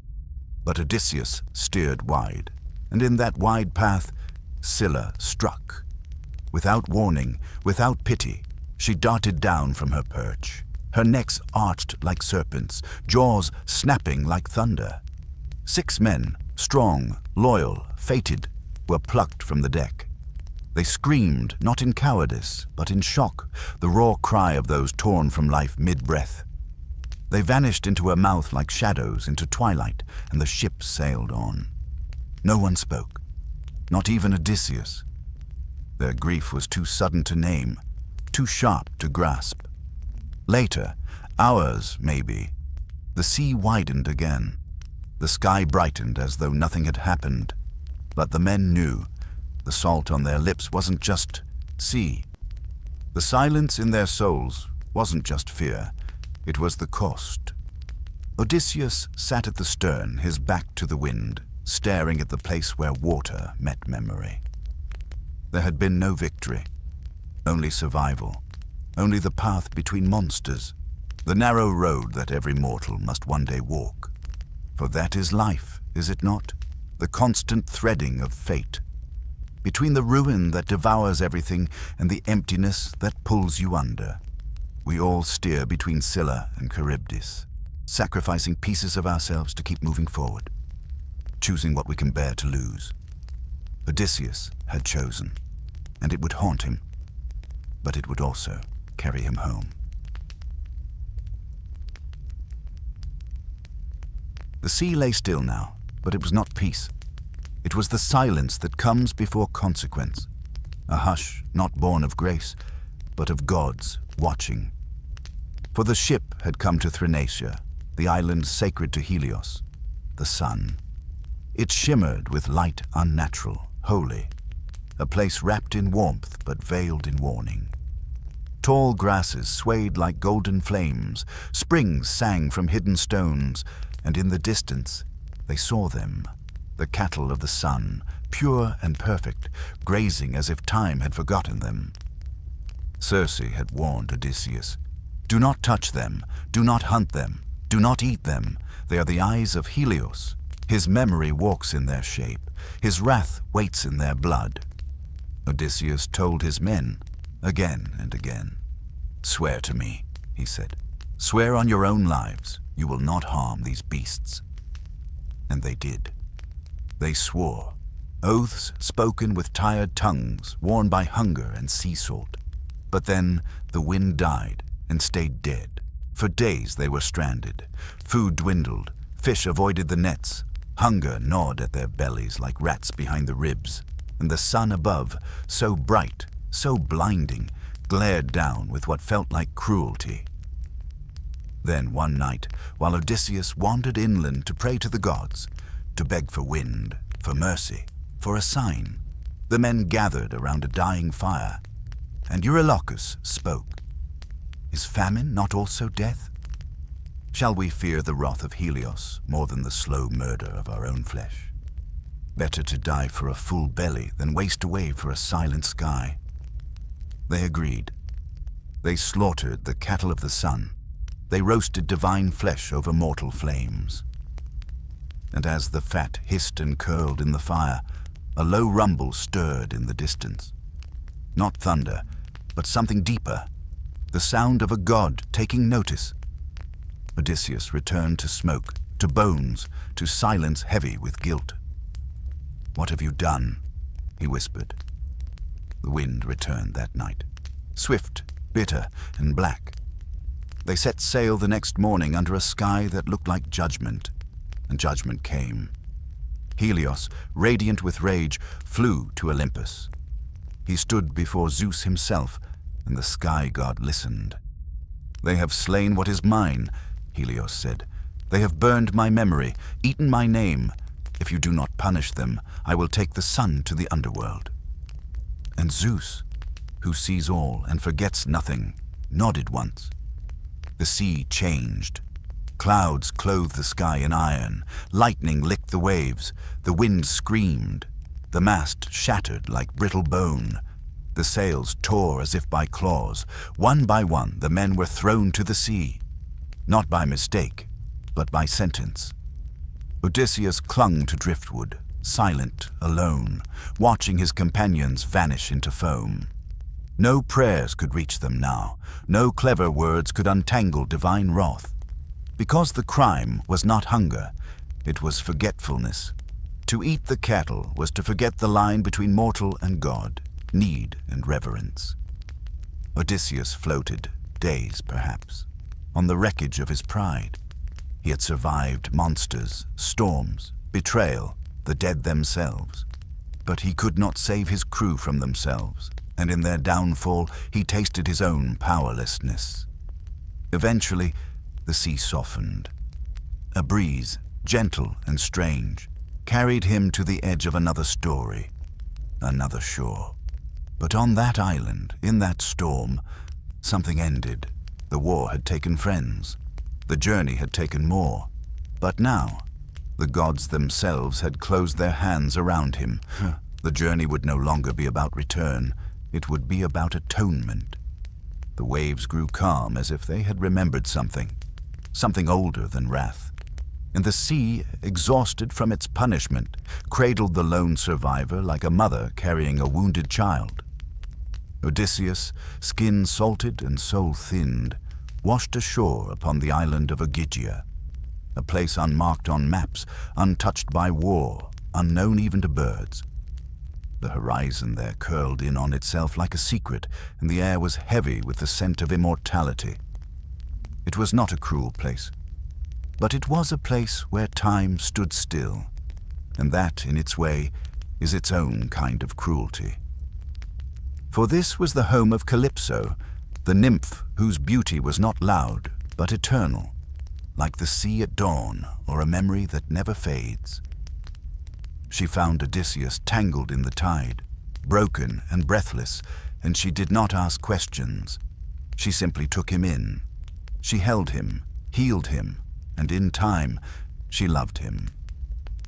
The cave where she lived was carved from the bones of the island, its walls wet with moss, its hearth ever burning, its entrance framed by vines and singing birds that had never known sorrow. She offered him shelter, and more than that, she offered him a choice: to stay, to live without pain, without war, without end. "If you remain," she said, "I will make you immortal. We can walk this shore together until the stars forget their names." And for a time Odysseus did stay, not because he forgot Ithaca or Penelope or the sun who might now be a stranger, but because there is a kind of exhaustion that seeps into the soul, a fatigue deeper than the body, quieter than grief, and he had carried too much for too long. He rested, and in resting, he nearly forgot. But not quite. Each night, he walked to the edge of the sea. He would sit on the rocks and watch the horizon, where nothing moved and yet everything ached. He would listen, not to the waves, but to the silence behind them, and in that silence, memory stirred, not as vision, but as absence, not as comfort, but as longing, the kind of longing that no pleasure could ease, no love could silence, because love, real love, is not ease. It is fidelity to what is unfinished. Calypso saw it in his eyes. The way he looked beyond her, even while in her arms, the way his soul tilted toward the west, even when his body lay beside her. And so she wept, not with rage, but with the grief of the ageless, that sorrow which only immortals know. To love a mortal is to be left behind, always. She did not chain him, she did not curse him. Instead, she called upon Hermes, the messenger god, a flash of winged sandals and wind-kissed robes. And the order came, "Let him go. The gods will it." And so Calypso obeyed. She gave him tools, she gave him wood, she gave him bread and wine, she gave him a raft, but most of all she gave him her blessing, though it tasted like ash on her tongue. "Go then," she said, "but remember, you were loved here, not because you were a hero, but because you are human." Odysseus said nothing. There are goodbyes too sacred for words. He pushed the raft into the water. The wind returned, no longer as wrath, but as guidance. The sea opened its arms once more, and the island of timeless love vanished behind him, swallowed not by shadow, but by fate. And so he sailed again, older, thinner, quieter. Not because he had forgotten love, but because he had remembered home. The raft was simple. Lashed driftwood and divine twine, no grand ship with carved eyes or polished sails. It groaned like a cradle in the arms of the sea, and on it stood Odysseus, sunburned and silent, with only the wind as company and the stars as compass. But the sea does not forget, and neither does Poseidon. The god of earthquakes and ocean depths had watched Odysseus sail from Calypso's embrace, and his rage, though ancient, had not grown cold. It had fermented, salt-bitten and slow, waiting for its last expression. For though the gods had agreed to let Odysseus go, Poseidon had not been there. He was far in the mountains of Ethiopia, feasting when the word passed among Olympus. When he returned and found Odysseus once more afloat, once more defying death, something in him rose like a tidal wave. This mortal had blinded his son, Polyphemus, the Cyclops, had cursed him not with sword, but with cleverness, a kind of insult gods take personally, had boasted his name when silence would have saved him, and still he lived. It was too much. So Poseidon climbed into his chariot, drawn by sea stallions with bronze hooves and manes of kelp, and he drove his will upon the water. The wind changed, not in strength, but in shape. It began to roar, not sing. Clouds formed, not as drapery, but as judgment, black, bruised, swirling with lightning like veins of molten gold. The sea lifted beneath the raft, once, twice, as if to ask a question. And then, like a giant hand, it crushed it. Timber flew, rope snapped, the raft dissolved in foam. Odysseus was flung into the chaos, limbs flailing, lungs burning. And Poseidon watched, not with hate, for hate is human, but with divine correction. This, to the sea god, was justice. And yet, it was not the end. Because somewhere, far from Olympus, another watched too. Ino, the white goddess, once a mortal queen, now a spirit of the foam, saw Odysseus struggle against the drowning dark. And pity moved her heart. She rose from the water like a whisper, like a dream half remembered, and offered him a gift, a veil, golden, weightless, shimmering with magic. "Take this," she said. "Wrap it around your chest. It will keep you from death, but only if you do not fight the sea. Do not row, do not resist. Trust the current, let it carry you to shore." Odysseus, who had fought monsters and men, who had spoken with shades and tricked gods, now had to surrender. He took the veil, tied it across his breast, and let go. He drifted for days, perhaps. Naked, silent, salt-crusted. The storm still raged, but it could not kill him. Poseidon, furious, hurled waves like mountains, but the veil held. Eventually, the land appeared, a jagged silhouette on the horizon, Scheria, home of the Phaeacians. With the last breath of the storm, Poseidon relented. He had failed to end the man, but not for lack of trying. He would wait no longer. Let fate have him. The sea quieted, like a beast returning to sleep. Odysseus crawled to shore, hands bleeding, eyes burning with salt. He kissed the earth, not in prayer, but in recognition, because land, for him, had become a kind of myth, and now it was real again. He buried Ino's veil beneath the sand, as she had instructed. He knew the gods did not lend gifts without return. Even mercy must be honored. Then he lay back, alone, upon the beach, and slept, not from comfort, but from survival, and in his dreams, perhaps, the sea still roared, but it no longer owned him. Morning found him buried in leaves, the sand clinging to his back like old regrets. His skin was cracked, his beard wild, his soul half-stitched, but his eyes opened, and that was miracle enough. Odysseus had reached the land of the Phaeacians, a place whispered of but rarely seen. A kingdom where ships were guided by thought, and song was held in higher regard than steel. And fate, as it often does when the tale demands mercy, sent a girl to find him. She was Nausicaa, daughter of King Alcinous, young, radiant, and yet wise in that gentle way, the old envy. She had come to the river's edge with her handmaidens to wash linens and sing in the sun. Their laughter echoed like birdsong across the cliffs. And then a figure stirred in the brush. Naked, salt-skinned, wild-eyed, but not monstrous, only worn. Odysseus emerged with a branch across, his waist more spirit than man, and spoke not with threats, but with grace, not with demands, but with careful words. Chosen like pebbles set on still water, he did not beg.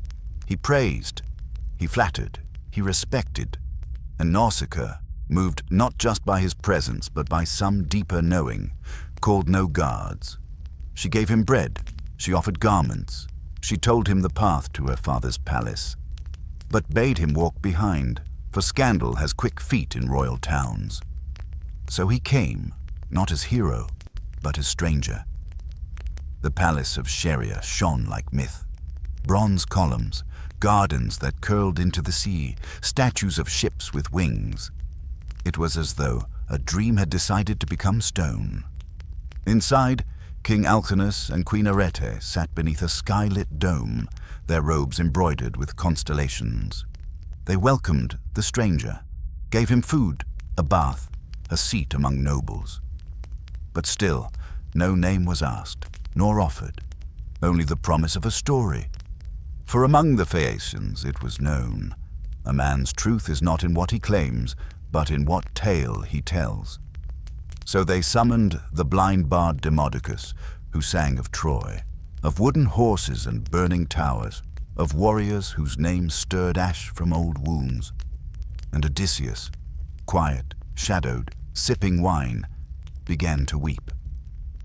Not loudly, not publicly, but with the grief that leaks from beneath a cracked dam, the kind that comes from hearing your own past told by another's tongue. Alcinous saw, and he knew. He leaned forward. "Stranger," he said, "you are no common wanderer. Tell us who you are. Tell us what sea spat you here. Tell us your name." And so Odysseus stood, and the room fell to silence, as though time itself held its breath. "I am Odysseus," he said, "king of Ithaca, son of Laertes, breaker of Circe's spell, blinder of Polyphemus, slayer of suitors yet to come." And from his lips the whole journey spilled, like a river freed from stone. He told of Troy and the horse, of storms and cannibals, of Lotus and Sirens and Scylla's 6 heads. He told of Calypso's kiss and Poseidon's wrath. He told of the dead and of those who made death weep, and he told it not as boast, but as confession, because only a man who has survived so much knows that the true treasure is not glory, but return. When he finished, no one clapped, no one spoke. They simply looked, as though a statue had come to life. And Alcinous stood. "We will take you home," he said, "this very night. Our ships do not fear storms. Our sailors do not need stars." And so they did. They gave him treasures, gave him farewells. They set him upon a ship that cut the sea like thought cuts silence. And Odysseus slept. He did not steer. He did not speak. He lay wrapped in wool and dream, and for the first time in many years, his face held peace. Because now he truly believed. Ithaca waits. Ithaca lay beneath the stars, smaller than memory had painted it, but no less sacred. A speck of earth folded into the seas. Embrace. Its hills like whispered promises, its shores like open hands waiting to receive. But the kingdom that Odysseus once ruled was no longer the one he had left. Time had moved like a silent thief, and in his absence, a darkness had crept. The palace halls, once alive with laughter and light, now echoed hollowly. Suitors, men of flesh and ambition, had gathered like locusts, eating away at the heart of his home. They drank his wine, courted his wife, and plotted to claim a throne that was not theirs. Penelope, the queen whose heart was woven of both steel and sorrow, kept the hearth burning, but even she, steadfast as the olive tree, felt the weight of waiting like a wound unhealed. The servants whispered in corners, the dogs growled at shadows, and the walls themselves seemed to sigh. They had forgotten what it meant to have a king. For what is a kingdom without its king? A body without breath, a song without voice. Yet the land remembered. The olive trees bent low as if bowing. The sea sighed against the rocks, whispering his name in every wave. The stars held vigil, patient and eternal. Odysseus knew all this as he approached Ithaca's shores, cloaked in a stranger's guise. He walked with the weight of the sea upon him, every step a prayer, every breath a reckoning. No triumphant return awaited him, only silence, only shadow. Disguised by Athena's hand, he moved unseen among those who plotted his demise. He saw Penelope, her eyes like moons reflecting grief and hope intertwined. He saw Telemachus, his son, now a man, but still a boy in the ache of absence. And he felt the deepest wound of all, the loss of time. The years stolen by war and wandering, by gods and fate. But this was not the end. For even in shadow, the seed of light endures. Odysseus began to weave his plan. slow, careful, like a spider spinning silk in the dark. He would test the suitors. He would reclaim his name. He would bring justice, not as a king cloaked in glory, but as a man remade by trials. The story of Ithaca was not finished, not yet. And as the night deepened, the land held its breath, waiting for the day when its king would rise again. In the quiet chambers of Ithaca's palace, where shadows draped like heavy velvet curtains, Penelope sat before her loom, a sacred altar of memory and waiting. The air smelled of flax and dusk, mingling with the faint breath of olive oil lamps flickering like slow heartbeat pulses. Her fingers, once slender and soft, now bore the calluses of years stretched thin between hope and despair. Each thread she wove was a silent prayer, a fragment of the past stitched into the fabric of the present.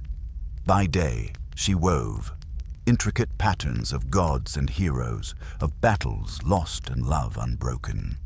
By night, she unwove, pulling loose the threads of the day's labor, so that the suitors' watchful eyes could never claim her promise as their own.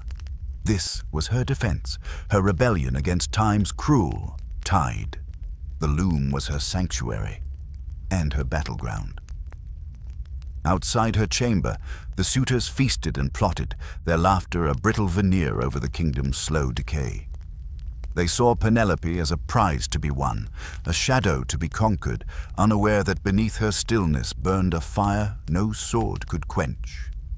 She remembered Odysseus in every breath, the curve of his smile, the quiet strength of his hands, the cunning light in his eyes. But memory was a double-edged sword, both balm and burden. How many nights had she lain awake, listening to the wind whisper through the olive trees, wondering if her husband's ship would ever cleave through the waves toward home. How many dawns had broken over empty halls, her heart beating against the silence like a trapped bird. And yet she endured, not out of blind faith, but because she knew that stories, like looms, are woven not only from threads but from time and patience. The servants whispered of suitors' arrogance and cruelty, but Penelope's gaze never wavered. She held tight to the secret of her weaving, the hope that one day the fabric would be complete and then the day of reckoning would come. That day when the stranger would shed his cloak and the true king would walk through the palace doors again. Until then she wove. Until then she waited. Until then she lived in the quiet eternity between love and loss. And in that waiting, the loom sang, a hymn of endurance, a lullaby for a kingdom yet to be reborn. The night air of Ithaca was thick with whispers, soft as a mother's sigh, sharp as a sharpened spear. In a quiet chamber, a young man stood by a window, his eyes tracing the distant horizon where sea met sky in an endless embrace. This was Telemachus, son of Odysseus. No longer a boy caught in the shadow of absence, but a man on the brink of becoming himself. He had grown amidst silence and suspicion, his father's name a ghost in the palace halls. Suitors mocked him with cruel laughter, and servants averted their gaze. But beneath the weight of expectation, something stirred, a restless flame awakening. It was Athena, the goddess of wisdom, who first whispered into his dreams. Disguised as mentor and friend, she spoke of courage, of seeking truth, and of reclaiming what was lost. "Go to Pylos," she urged, "and seek news of your father. Go to Sparta, where kings and legends dwell. Do not linger in shadows. Your journey begins now." So before dawn cracked open the sky, Telemachus packed his few belongings and stepped into the silence of the world. The sea greeted him like an old secret, the salt spray a baptism. His heart beat not just with fear, but with hope, fragile and fierce. His path led first to Pylos, where the aged King Nestor held court beneath olive trees heavy with fruit and wisdom. The air smelled of rosemary and earth, of stories long told and truths half remembered. Nestor welcomed Telemachus with the warmth of a grandfather and the gravity of a prophet. He spoke of Troy, the glory and the ruin, of warriors lost to time and memory. But when asked of Odysseus, his words were veiled, hesitant. A shadow passed across his face. "Your father," Nestor said softly, "is a man who walks between worlds. He is more than a king, more than a hero. But his journey is not yet done." From Pylos, Telemachus traveled to Sparta, where King Menelaus and Queen Helen presided like living legends. The palace gleamed with gold and sorrow, a place where beauty and pain were intertwined like strands of a tapestry. Menelaus spoke of his own longing, of ships lost to the sea, of promises broken and kept. He told of the gods' caprice and the fragile threads that bind fate to mortal will. Telemachus listened, absorbing each word like a vessel filling with rain. On the night before his departure, Helen herself sang a haunting song, a lament for the fallen, a prayer for the living. Her voice carried the weight of kingdoms, of love and loss woven together like the finest silk. And as the stars wheeled overhead, Telemachus felt something shift within. A call not just to seek his father, but to claim his own place in the endless story. He was no longer a child waiting in silence. He was a man ready to face the storm, to walk through shadow and flame. The road ahead was uncertain. The world was wide and wild, but the sun was awake, and the journey had begun. The wind shifted. It came like a breath through a reed, low and mournful, stirring the surface of the wine-dark sea. The sail above whispered in response, trembling like a veil over the heart of the world. Beneath that sail, Odysseus stood at the prow of his ship, salt on his brow, time in his eyes. He had sailed far now, through wrath and ruin, through gods and monsters, but the sea was not yet done with him. Ahead lay an island wrapped in silence, its shores scattered with bones as pale as broken stars. There were no birds in the air, no fish in the waves, just stillness and the sound. It began as a hum, so faint it could be mistaken for the sea itself sighing, but it grew, note by note, like threads being drawn into a single golden strand. A voice rose, then another, then many. A song wove itself into the wind, high, aching, ancient. These were the sirens. They did not scream, nor roar, nor cry. They sang, softly, sweetly, as if they already knew your name. They sang of homecoming, of mother's arms and lovers' beds. They sang of secrets no man could bear to live without. They sang of the unburied dead, whispering what only the lost might hear. Even the oarsmen faltered, their hands slack on wood, their eyes glassing over like still water. Odysseus, though warned by Circe, felt the pull in his bones. So he had his men bind him to the mast with thick ropes, his arms stretched wide like a man crucified to his own longing. He ordered beeswax in their ears so they would not hear, and told them, no matter how he wept, begged, or screamed, they must not loose him. And then the ship drew close. The sirens rose from the rocks, not monstrous, but terrible in their beauty. Faces like childhood dreams, voices like forgotten lullabies. "Odysseus," they sang, "son of Laertes, king of Ithaca. Come ashore. Hear the tale only we can tell. We know the path you seek. We know the ache you carry." He screamed, not in fear, in desire, to leap into the sea and let their song carry him like a tide beyond time. His body strained against the ropes until blood bloomed beneath them, his eyes filled with tears he would never name. But the ship sailed on. The men rowed, deaf and steady, past the broken bones and shining eyes, past the island that never let men leave. And still the sirens sang, until the notes stretched thin as spider silk and vanished into silence. When the wax was removed and Odysseus freed, he collapsed to his knees. The sea rocked beneath him like a cradle, and he wept, not because he had survived, but because he had heard, because he had almost given in. The siren's song had not promised death, it had promised truth, offered without veil or mercy. But Odysseus, born of cunning and curse, knew that some truths are too heavy for the mortal heart. Some songs are not meant to be finished, and so the ship sailed on, past temptation, past the edge of madness, toward the next storm, the next trial, toward Ithaca, toward destiny. The sea narrowed. Waves grew taller, not with wind, but with warning. The sky did not rage. It held its breath, and beneath that hush came a new terror, not in what could be seen, but in what could not. Odysseus stood at the helm, his knuckles pale upon the tiller. Circe's voice still echoed in his mind, a final murmur from the goddess before he left her shore. "You will come to the place where the sea narrows, and the rocks rise like jaws. On one side waits Scylla, she of the snapping necks and barking hunger. On the other lies Charybdis, the abyss that drinks the sea and spews it forth thrice a day. Sail close to Scylla, you will lose men, but if you choose the whirlpool, you lose all." And now those twin dooms rose before him. To the right, Scylla's cliff, dark as dried blood, loomed in jagged silence.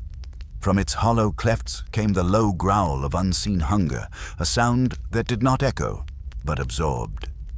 To the left, the mouth of Charybdis opened and closed with a monstrous rhythm. The sea sucked downward into a gurgling spiral, then expelled in a roar of salt and foam, as if the ocean itself breathed in grief. There was no safe passage, only the choice of which terror would wound him less. Odysseus did not tell his men the full truth. What comfort is there in naming the jaws that await you? He tightened the sail. He took the tiller, and he steered toward the monster, toward Scylla. They rowed in silence, the men weary and worn. Salt crusted their brows like ash. Their hands, calloused and cracked, gripped the oars without question. But when they passed the cliff, the sky screamed.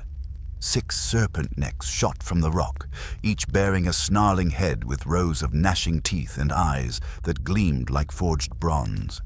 They struck like lightning, fast, inevitable, and 6 men were taken, lifted from the deck like broken dolls, their cries fading before they were swallowed whole. No blood, just silence. Just the empty space where they had been. Odysseus could do nothing. He stood rooted, eyes burning, throat tight with a captain's curse. The knowledge that some things cannot be prevented, only endured. They passed.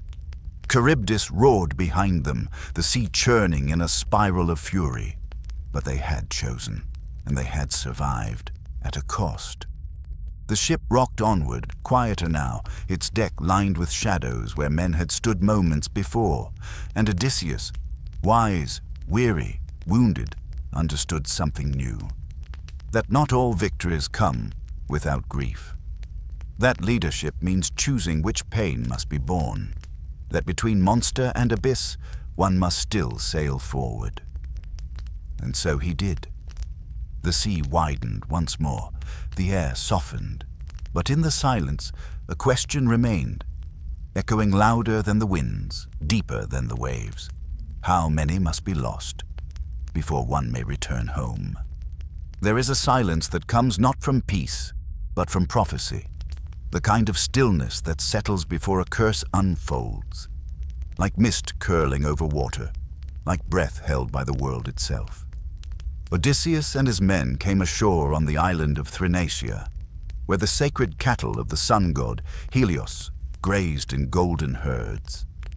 They were not beasts, they were symbols, unblemished, eternal, bound by oath to the divine. Circe had warned him, touch them not, no matter your hunger, no matter your despair. For if your men harm the cattle of the sun, their fate is sealed, and you will return alone.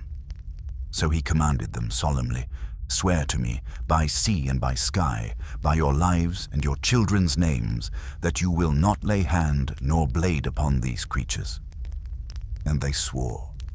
But men are brittle when starved, and the gods, even when silent, do not forget. For a month the winds raged, trapping them upon the island. The sea would not let them leave, and hunger gnawed at their bellies like a second soul. They ate what they could, roots, rainwater, birds from the cliffs, until even the birds grew silent. One night, while Odysseus lay in sacred prayer on the high ground, seeking signs from the gods, sleep came upon him like a trap. And in the dark below, Eurylochus, the clever coward, whispered to the men, "What death is worse? Starvation, slow and cruel, or one swift punishment from gods we already offend by living? We've fought monsters and outwitted fate. Shall we die now, withered like worms, beneath sacred hooves?" So they slew the cattle. The fire crackled. Meat hissed in the flames, and the smoke of their betrayal rose like incense to the heavens. When Odysseus returned, the deed was done, the bones picked clean, and the air heavy, still, watching. The sun god saw all. Helios rose in fury, his radiant chariot halting mid-heaven. "If justice lives," he thundered to Zeus, "then let it strike. Let not my light shine on a world where my rights are mocked." And Zeus, keeper of order, nodded once. Lightning stirred in his hand. The winds stilled, the skies cleared, and the ship was granted one final voyage, not toward salvation, but toward judgment. They sailed again. The island vanished behind them like a half-remembered sin, but the sea was no longer water. It was will. It waited. And then it came. A storm vast and sudden, thunder without echo, waves without mercy. Zeus's bolt struck the mast, and fire kissed the sails. The ship cracked like a shell beneath the sky's hammer. One by one, the men were taken, dragged under, swallowed, forgotten. Only Odysseus remained, clinging to a broken timber, cast upon the tide like flotsam from a forgotten age. He did not cry. He did not speak. He drifted, the salt no longer stinging, for what pain was left to feel? The gods had been patient, and now their patience had ended. So the cattle of the sun, sacred and serene, stood again upon the grass, unmarred. But the lesson hung in the wind. The divine does not punish hunger, it punishes defiance. And from that day, the sea knew his name differently. Not as warrior, not as king, but as the last survivor, the one whom fate both favored and cursed. He would not die. Not yet, but the journey would darken from here. Even the strongest men must answer for the actions of those they lead. The sea, having swallowed his men and shattered his ship, now held Odysseus like a mother who had grown tired of scolding. Drifting alone upon a broken beam, the salt no longer stung his eyes. It cooled him, it hushed him, it carried him away from wrath into something stranger, a silence deep as sleep. And when the waves grew still, when the sky no longer roared, he washed ashore on Ogygia, the island that time forgets. It lay hidden in the folds of the world, lush, fragrant, untouched by storm or season. There, in a grotto woven with vines and blooming with the scent of immortality, dwelled Calypso, daughter of Atlas, keeper of the horizon. A goddess with hair like the dusk and eyes heavy with eternity. She found him collapsed upon the sand, his body wrecked, his spirit undone, and she loved him instantly, entirely, not with the burning desire of mortals, but with the aching stillness of gods, who want not out of need, but out of endlessness. She brought him into her cave of woven gold and silver thread. She healed his wounds, fed him figs and honeyed wine, sang him songs no mortal tongue could echo, and for a time he stayed, not out of joy, but out of weightlessness. What is a man when he is no longer hunted, no longer king, no longer responsible for the deaths behind him? He walks the beach. He watches the horizon. He listens to waves he no longer answers. For 7 years, he lived beside her, not ageless, not immortal, but paused. Each morning he would climb to the edge of a jagged cliff and look out upon the sea. He would see Ithaca, not as a place, but as a wound, distant and unsutured. And Calypso, despite her love, saw this. She offered him her world. "Stay, Odysseus. Let me make you deathless. You need not ache anymore. You need not fail." Though he thanked her, though he kissed her brow and lay in her arms, his heart was not hers. It drifted always toward home, not because Ithaca promised peace, but because only there could his story end. And gods, for all their power, are not homes. One day the gods intervened. Athena, ever watching, grew tired of his stillness. She saw him weep alone upon the rocks, calling out to the wind, whispering the names of those he'd lost. And so she spoke to Zeus.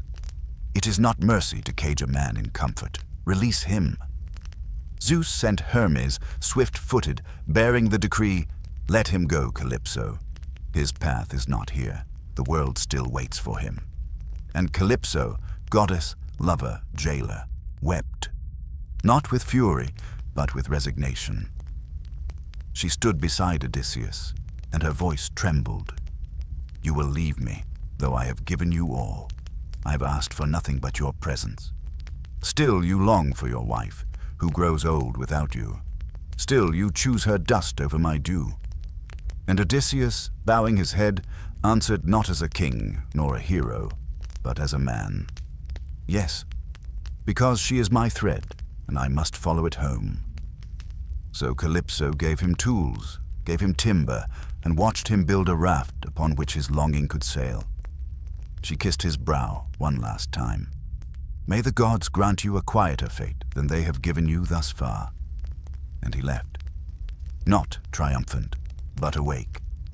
And the sea, once again, received him. There are prisons built of iron, and there are prisons built of beauty, but even the kindest cage is still a cage. Odysseus had tasted paradise and turned from it, not because he lacked gratitude, but because he understood this. A life without striving is not a life, and love without freedom is only longing in disguise. So he sailed, not away from Calypso, but toward the pain, the memory, the home that still waited. If only he could reach it. The sea, though momentarily silent, had not forgiven. It watched Odysseus now, not as a man, but as a trespasser, a thread of mortal defiance sailing upon a raft of driftwood and hope. For Poseidon had not forgotten the blinding of his son, the Cyclops Polyphemus. Gods, like memory, hold their vengeance in slow-burning urns. And the sea god, bearer of tridents and tremors, had waited for this moment, when Odysseus, small and alone again, floated with no oar, no crew, no sail, only the foolish audacity of wanting to go home. The raft cracked beneath him, its bindings wet with fate. For 17 days he had ridden the edge of the world. The sun had burned his skin. The stars had mapped a course in silence, and the breeze, though meager, had carried him west, toward Ithaca, toward the end. But on the 18th day, Poseidon returned, not with warning, not with mercy, but with the fury of a god mocked by mortals and memory. The clouds roared open like old wounds. The sky bruised itself with storm. The sea rose, first in ripples, then in walls. Each wave a hand, each gust a voice. "So," Poseidon thundered, "the gods above would free you? Calypso lets you go, and Zeus allows it? You, who blinded my child? You, whose tongue speaks trickery and pride?" A wave slammed into the raft, ripping ropes, snapping timber. Odysseus clung to a spar, coughing brine, swallowing screams. The sea god did not relent. "Let your cleverness save you now. Let your oaths protect you. Let your mortals pray to Athena. For here, You are mine." The storm became a spiral, a chasm of thunder and crushing foam. Odysseus was tossed between sky and salt, a whisper in the gods' roar. His arms bled, his breath faltered, his eyes burned. Still he did not curse the sea. He only begged the fates, "Let me not die nameless, not here, not swallowed like some forgotten reed. Let my name drift back to Ithaca. Let my son know I tried." And in the midst of wrath, a second goddess intervened. From the depths rose Ino, once mortal, now sea spirit. She saw the man cast like driftwood among storms, not meant for men. Pity stirred in her tide-shaped heart. She rose like foam beside him, her arms full of seaweed and breath. "Take this veil," she whispered, handing him a sacred sash. "Cast away your raft. Trust the sea. It will not kill you, not today. Not if you let go." And Odysseus, though desperate, hesitated. A man without a raft is a man without control, but a man who clings too long drowns all the same. So he obeyed. He cast the broken raft aside, wrapped the veil around his waist, and let the sea carry him like a seed through the womb of storm. Poseidon raged. He sent whirlpools. He sent jagged winds and drowning silence, but he could not kill him. For Athena had whispered to every wave, "Let him suffer, but do not take him." Not yet. And the storm, having failed to break him, began to fade. The clouds opened, the wind dropped its sword, the sea exhaled. For 2 days and nights Odysseus floated, clinging to a log, guided by no hand but the gods' weary patience. At last, land broke the horizon, green, steep, indifferent. It was Scheria, the kingdom of the Phaeacians, a people descended from Poseidon himself, yet far removed from his wrath. A land of song, of ships shaped like thought, of kings who listened. He washed ashore as nothing, no crown, no name, no past, just a man who had lost more than he carried. He crawled beneath an olive tree, salt-crusted and shivering. Sleep found him not in peace, but in surrender. And the sea, though it hissed against the rocks, let him rest. There is a point in every story where survival becomes its own kind of defeat, not because one is ungrateful, but because suffering has changed the shape of one's name. Odysseus no longer sought glory, no longer dreamed of trophies or tales.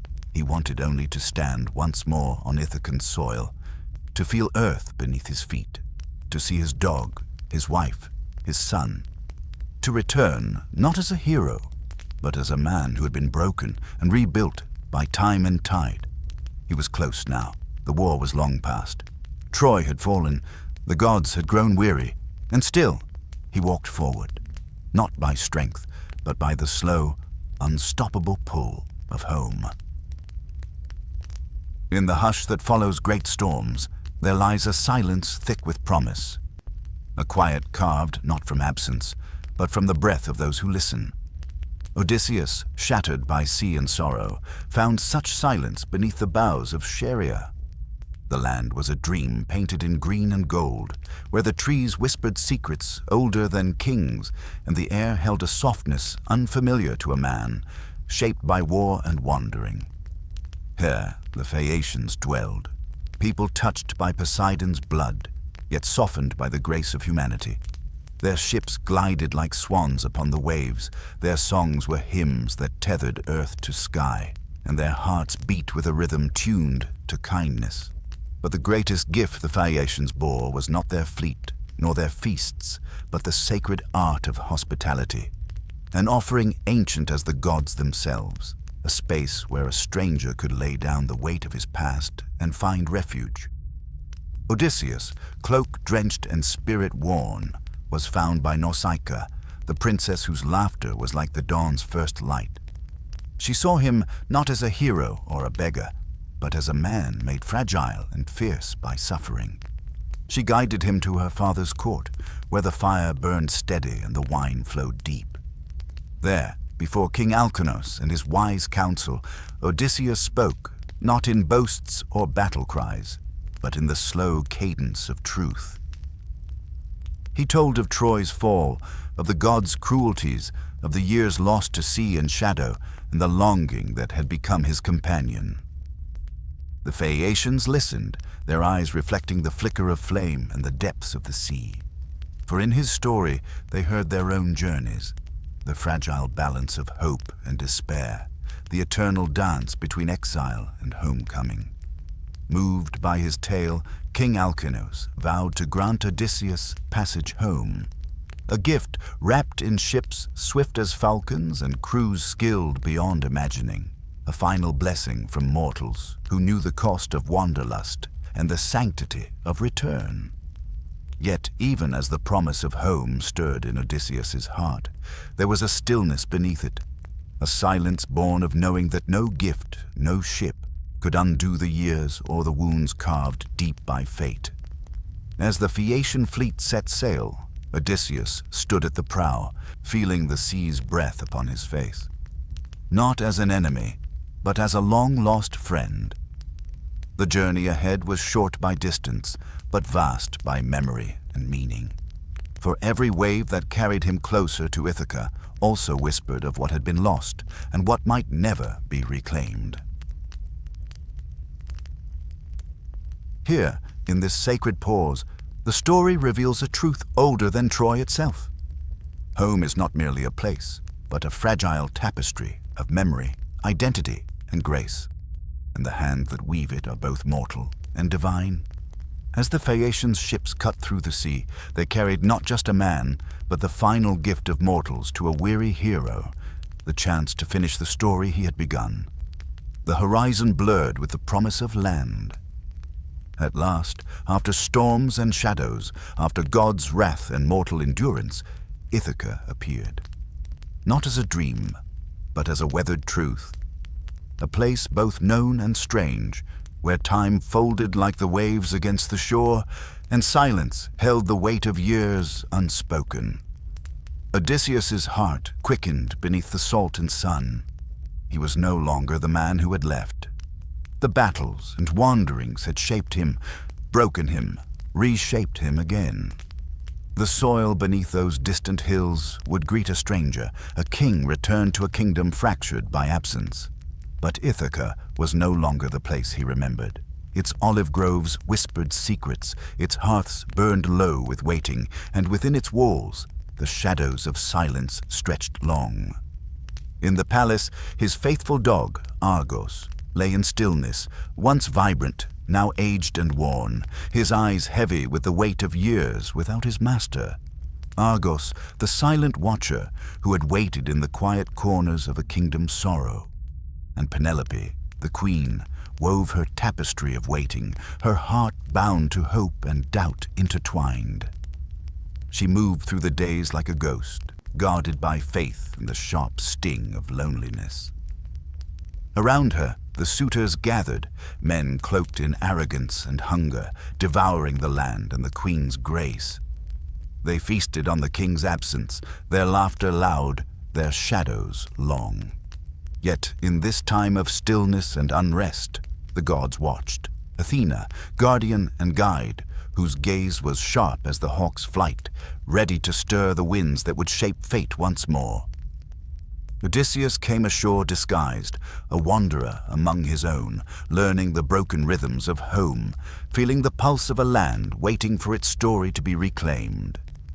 He met with old servants, his faithful Eumaeus and the silent Philoetius, men who bore loyalty like armor, whose eyes reflected the hope of return.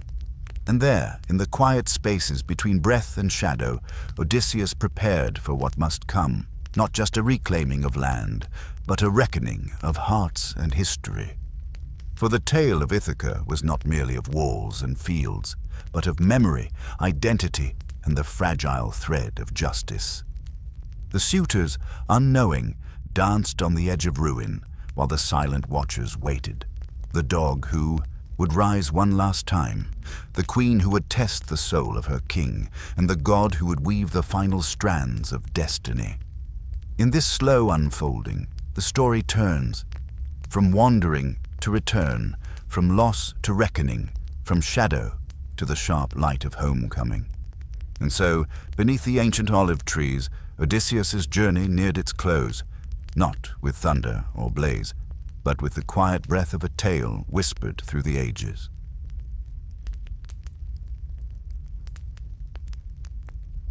In the shadowed halls of Ithaca, the air grew tense, as if the walls themselves remembered the footsteps of their king. And Penelope, ever watchful, ever grieving, drew the veil of one final test across the days of her despair. For the time of waiting had withered, and only action could clear the fog of pretenders.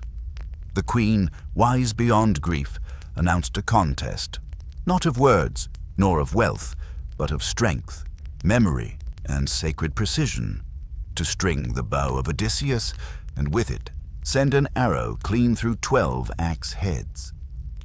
It was no common bow. It was a relic of kingship, of lineage, of war-forged honor, a weapon that had sung beside Odysseus in battles beyond the world's edge. And though the suitors laughed, boasted, and preened, none could bend its ancient limbs. Each man failed, sweat beading at their brows, as the bow resisted their vanity like a serpent hissing in disdain. Then came the beggar, hooded, silent, cloaked in age and sea-weariness. A man scorned by all, but with eyes that gleamed like embers hidden in ash. Penelope, heart pounding beneath the hush of duty, watched as her suitors mocked the ragged figure. But Telemachus, son of Odysseus, sensed the shape of something sacred forming in the silence. With quiet authority, the beggar asked for the bow. The suitors jeered, but Penelope, with a strange stillness blooming within her, allowed it. And in that moment, time bent. The beggar took the bow with reverence, like a priest lifting relics from an altar. He turned it in his hands, not as an object, but as an extension of his soul. A memory wrapped in olive wood and sinew, and then he bent it, effortlessly, without a groan of strain or a cry of labor. The bow arched to his will, its song whispering of Troy, of ships aflame, of gods who watched from darkened skies. He nocked an arrow, aimed, and let it fly. The shaft screamed through the 12 axe heads as though time itself were pierced, a single line of fate drawn from exile to vengeance. Gasps rose, the suitors froze, and the beggar, no longer cloaked in disguise, stood revealed in the firelight, Odysseus, son of Laertes, king of Ithaca, breaker of sieges, endurer of gods, wanderer of worlds. He did not shout, he did not boast, but his presence filled the room like a storm building in silence. Telemachus stepped beside him, father and son, 2 flames long, separated now burning as one. Then came the reckoning.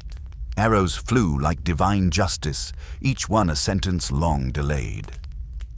The suitors cried, pleaded, but there was no mercy left in Odysseus's hands. Only memory, only the weight of years stolen. And Athena watched, her eyes silver with approval, as the halls of Ithaca were cleansed in fire and blood. By night's end, silence returned. But it was a new silence. Not the emptiness of absence, but the breathless stillness of a story finally catching up to its beginning. And so, as the moon rose high, casting her pale blessing across the sea, Odysseus stood once more in the house of his fathers, no longer a myth, but a man, weary, wrathful, and finally home. Night draped Ithaca in hushed silver. The blood of suitors had long dried upon the stones, and stillness returned to the hall. Not as an end, but as a breath held before something sacred. Odysseus stood among shadows, victory heavy on his shoulders, but his eyes searched not for vengeance now, nor for thrones, nor for applause. They searched for her, Penelope, in a chamber dimly lit, where lamplight flickered like uncertain hope. She sat, woven in time, patience, and grief. For 20 years she had held the hearth against the tide, guarded the cradle of Ithaca with thread and silence, fought no wars but endured one without end. They told her, "He has returned." They whispered, "The beggar was the king." But her heart did not leap, nor her eyes shed tears. For longing sharpens the mind, and love, when wounded for too long, becomes cautious. She would not crumble at a shadow. She would not embrace a ghost. So she crafted one final trial, not of bow or battle, but of memory, of the language only two hearts can speak. When Odysseus entered, he came clean of disguise. No rags, no masks, only time carved into his face and oceans in his eyes. She looked at him as one might study a dream that has returned in waking hours, fragile, strange, dangerous. She greeted him not as a wife, but as a keeper of truth. "You say you are he, the man I mourned and waited for. Then tell me this. Move our marriage bed out of the chamber and sleep alone tonight." Silence fell. Even the torches seemed to dim.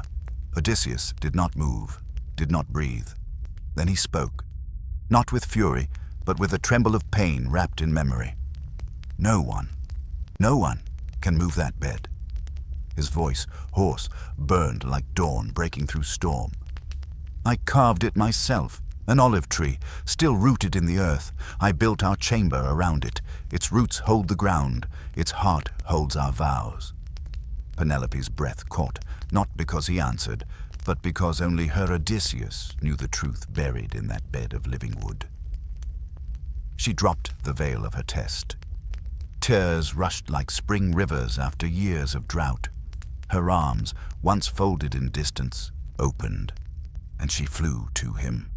Not as queen to king, not even as wife to husband, but as soul to soul. Two halves long torn by sea, fate, gods, now stitched in a moment by truth and love. Their embrace was not wild, not the fire, of youth reborn. It was slow, like ancient trees growing toward one another, finally touching leaf to leaf. They wept, not just for reunion, but for the years lost, the cradle left empty, the winters endured alone. Time wrapped around them like a cloak finally returned to its rightful shoulders.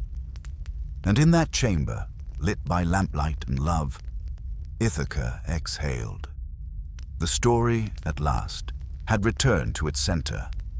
No chorus sang, no bard struck the lyre, only the wind outside, whispering in the olive leaves, bearing witness. They spoke until the oil ran dry of Troy and suitors, of weaving and wandering, of wounds both worn and hidden. But beneath every word was something deeper, the quiet knowing that love, when built of roots and memory, survives even the gods. Odysseus and Penelope lay beside one another, not as young lovers, but as two eternal figures carved by time. The war had taken much, but it had not taken this. Not the bed, not the story, not the bond written in the grain of olive wood. Outside, dawn stirred, the sky pale with promise, and within the palace, the king and queen of Ithaca slept, not to escape, but to begin again. Peace, it seemed, had finally draped itself across Ithaca like a worn but welcome shawl. The halls were swept, the hearth rekindled, the queen no longer weeping at dusk. Odysseus sat upon his throne once more. But thrones, even those reclaimed, are not spared from the tremors of vengeance. Not in this world, where blood is seldom spilled without echo.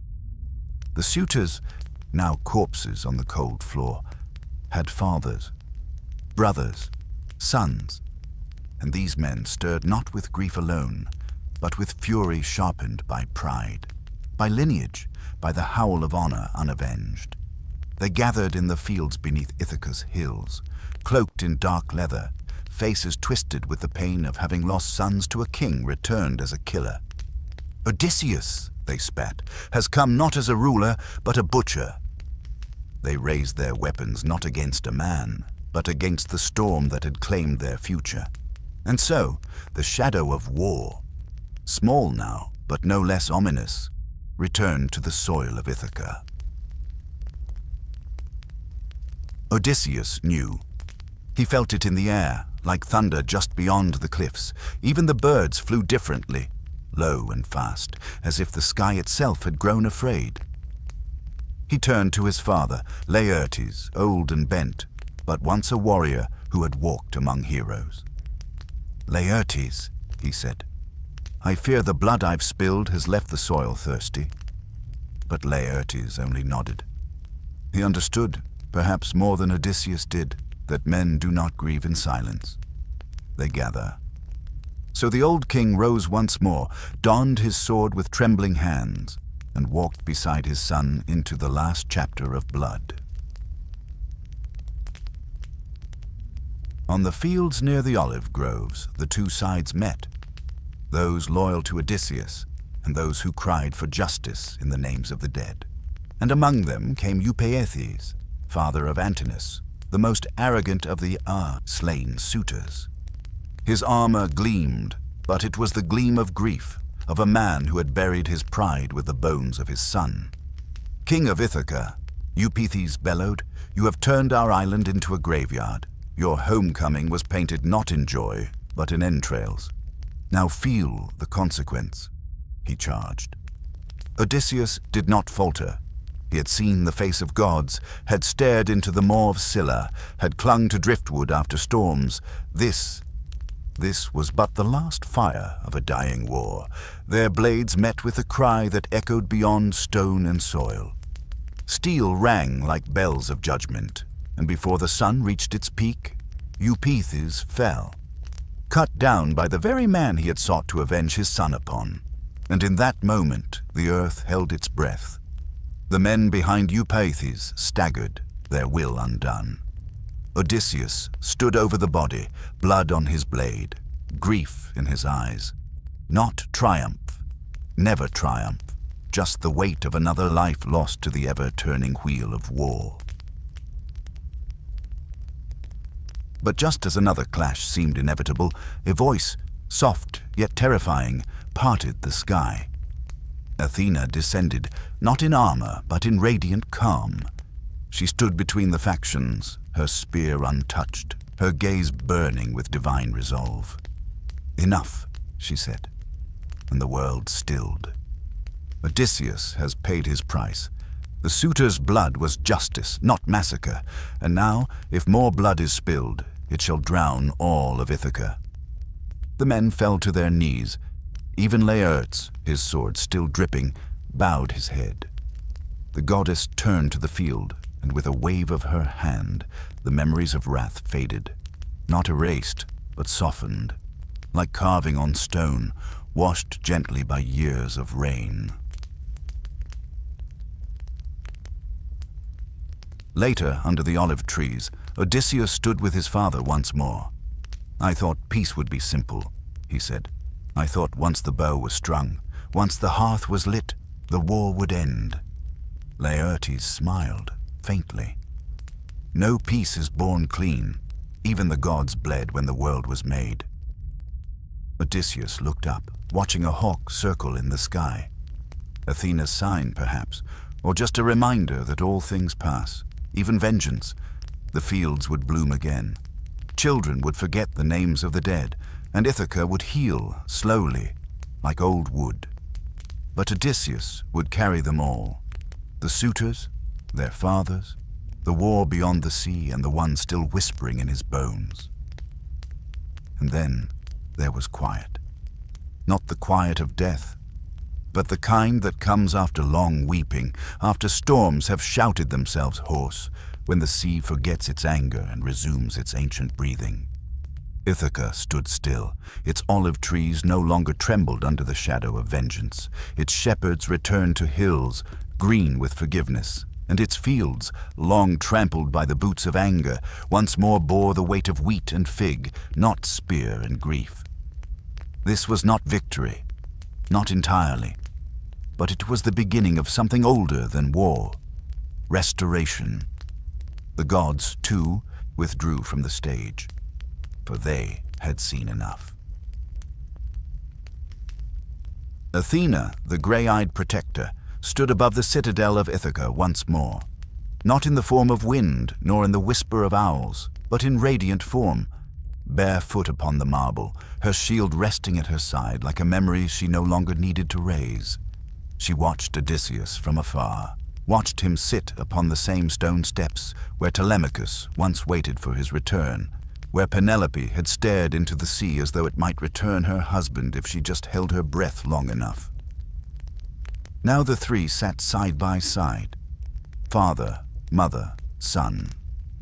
A kingdom not of conquest, but of survival. She nodded to herself. "Let this be the end," she said, "not only of this war, but of all wars born from pride and forgotten vows. Let peace not be a prize, but a practice." And with that she faded, her form dissolving into olive leaves, into gull cries, into the silence that only the gods can craft.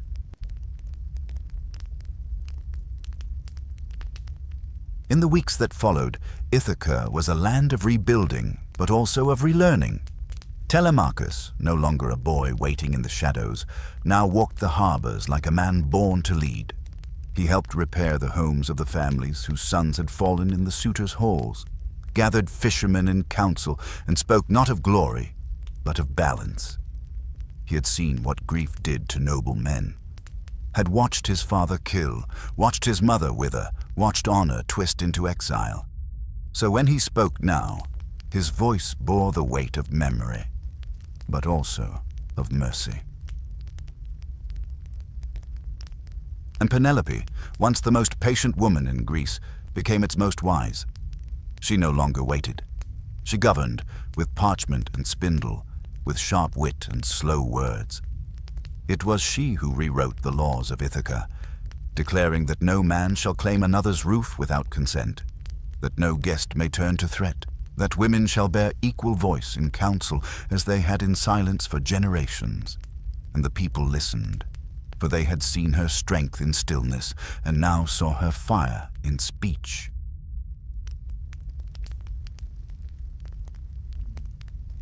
As for Odysseus, he found no desire to leave again, not for glory, not for gold, not even for the sea, whose voice had once called to him like a lover in the dark. He tended the vineyards with his own hands, walked among the goats, told stories to the children not of cyclopes and sirens, but of forgiveness, of how not every war is worth the spear. Yet sometimes, late at night, he would stand by the shore, his old cloak wrapped around shoulders that no longer sought armor. He would whisper names into the wind: Achilles, Patroclus, Agamemnon, Hector, even Paris. He carried them all, like a captain still guiding a ship long after it had sunk. And the gods, who once pulled at the strings of men like harps, grew quiet. They had spoken through fire and storm, through prophecy and fate, but now they watched and let the mortals remember.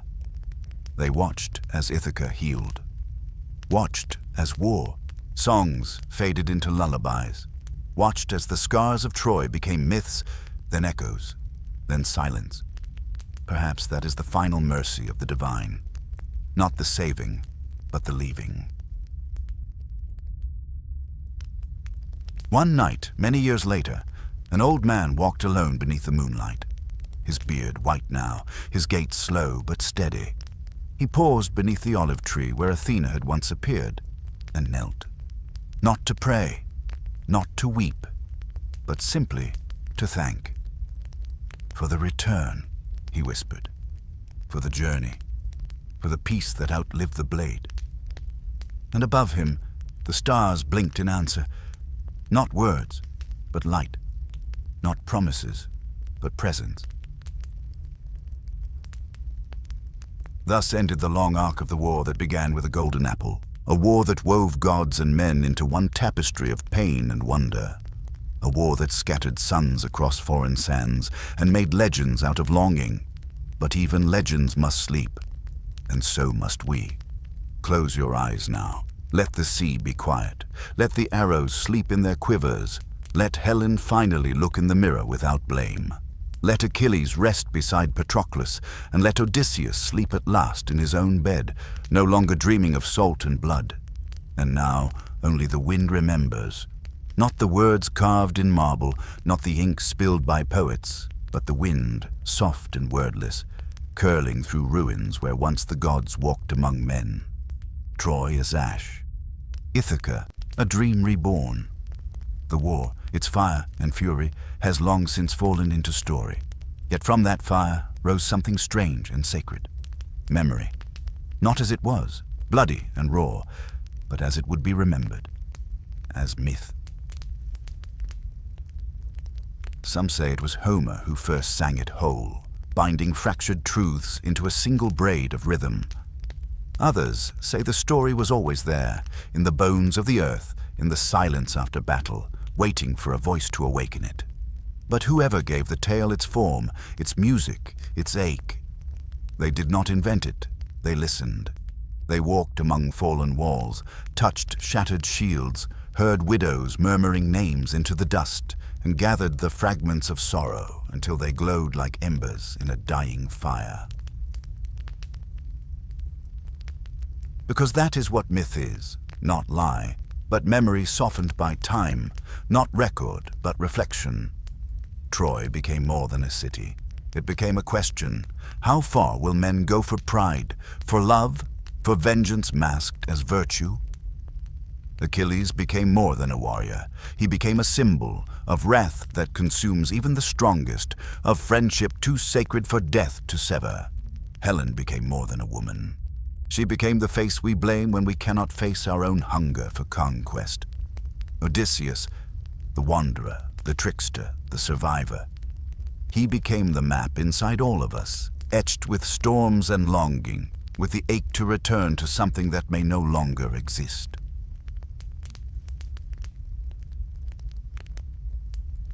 In the end, none of them were gods, and none of them were monsters. They were people, flawed, brilliant, broken people, touched by the divine but ruled by their own hearts.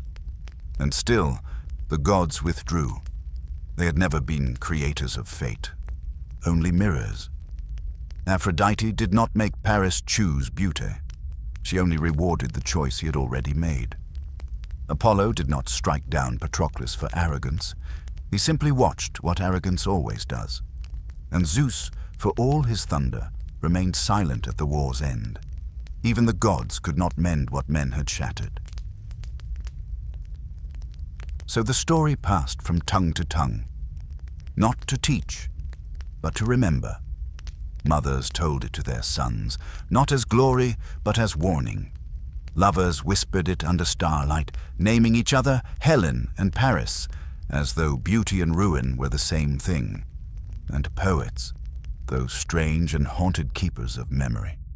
They wrote it again and again, each version a little different, each voice adding its own grief. They understood the truth, that the Trojan War never ended. It simply changed form. It lives in every nation torn by pride, in every wall built from fear, in every hero who chooses vengeance over healing, in every child who dreams of home but must sail 1,000 sorrows to find it. Troy is not gone. It is us. And so is Ithaca. And so is Odysseus, still sailing in the deep of our sleep, still searching for the shore where the past no longer haunts, and the gods are finally silent. Yet silence does not mean absence. Perhaps the gods still watch. Not from Olympus, but from the pause between heartbeats, from the hush before a story begins. They are not louder than us anymore. They wait to see if we will learn, to see if we will finally tell stories that end not in fire, but in forgiveness. They gave us the gift of myth, but it is ours to rewrite, to add new endings, to choose peace, even when blood sings of war. So sleep now. Let the spear fall from your hand. Let the ships rest at harbor. Let Achilles' armor rust into earth. Let Helen's face no longer bear the weight of guilt. Let Penelope's loom at last be still. close your eyes and dream of a new Troy. One not of walls and war, but of voices rising together, telling the old story not to glorify it, but to heal it. Because that's what endures in the end. Not the fire, not the sword, not even the names of kings. What endures is the story, the telling, the memory carried gently in breath after breath, generation after generation, whispered across time until even the gods weep to hear it. A tale of love and pride, of war and return, of the long, bitter ache of being human in a world shaped by myth. A tale that, even now, even here, refuses to be forgotten. And now, as all things return to stillness, we come to the shore of the final dream. The fire has dimmed. The warriors have fallen silent.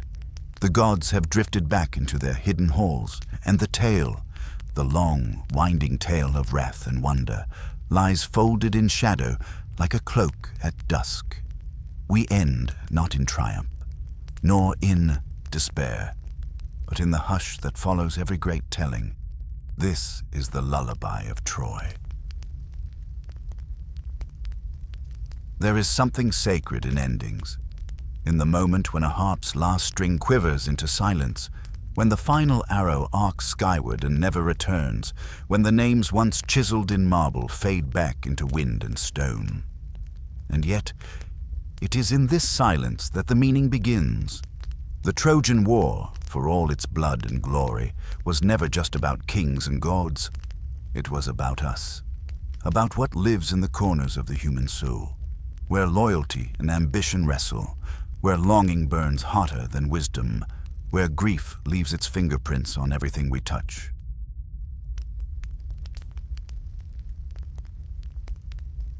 In every age since, the war has echoed, not in spears or ships, but in quieter battles, a father's pride that fractures a family, a lover's betrayal that ignites a lifetime of silence, a home left behind in the name of honor, a journey taken because staying still became too unbearable. Troy has fallen 1,000 times since, and risen again, not as city, but as symbol. It lives in our songs, in our rituals, in every story where a heart breaks and still chooses to return. And still Odysseus sails. He sails in the mind of every person who's ever left what they love to face the long sea of becoming. He sails through grief, through memory, through the endless ache of trying to find oneself after being shattered by war. Whether on a battlefield, or in a kitchen, or in a quiet room where someone once said, "I'm leaving." He sails because that's what we do. We keep going, even when the gods go silent, even when home is only an idea stitched together by hope. There is no final answer, no neat ending, only this. The story does not die. It changes shape, it sleeps, it waits in the soil like the seeds of an ancient olive tree. Roots deep in sorrow, branches rising toward the light. Each time we speak it, each time we tell the tale again, not to glorify, but to understand, we help it grow. We remind ourselves that rage has cost, that pride has weight, that love, when true, is a harbor worth fighting for. Now let the world soften. The war drums have faded to heartbeat. The burning towers are now constellations. The roar of gods has become the whisper of wind through olive groves. Troy is quiet. At last, Helen walks no longer in shame, but in peace. Her face no longer a curse, but a mirror for all who have been misunderstood. Achilles, once raging, now rests beneath poppies. His name no longer a wound, but a song of what it means to feel deeply and fall. And Hector, noble Hector, stands beside him in the dream beyond time.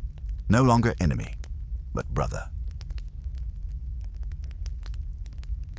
Even the gods, perhaps, have learned. Zeus has folded his thunder.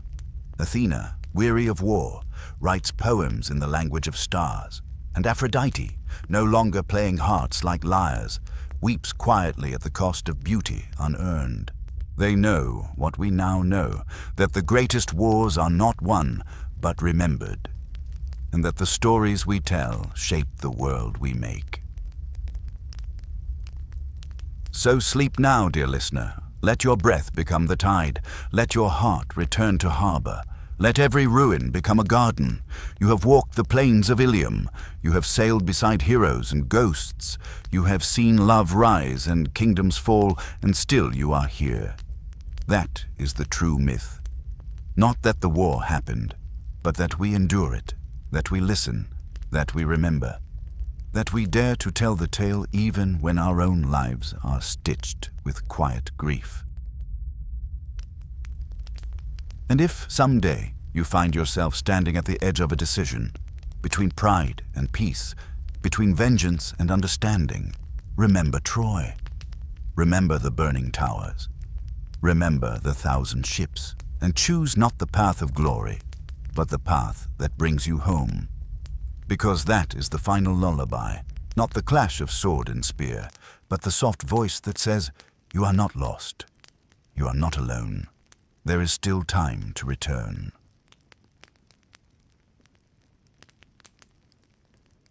Now close your eyes. Let the winds carry you not to war, but to rest. Let the sea hush its waves. Let the stars write no more tragedies, and let the war at last fall asleep within us.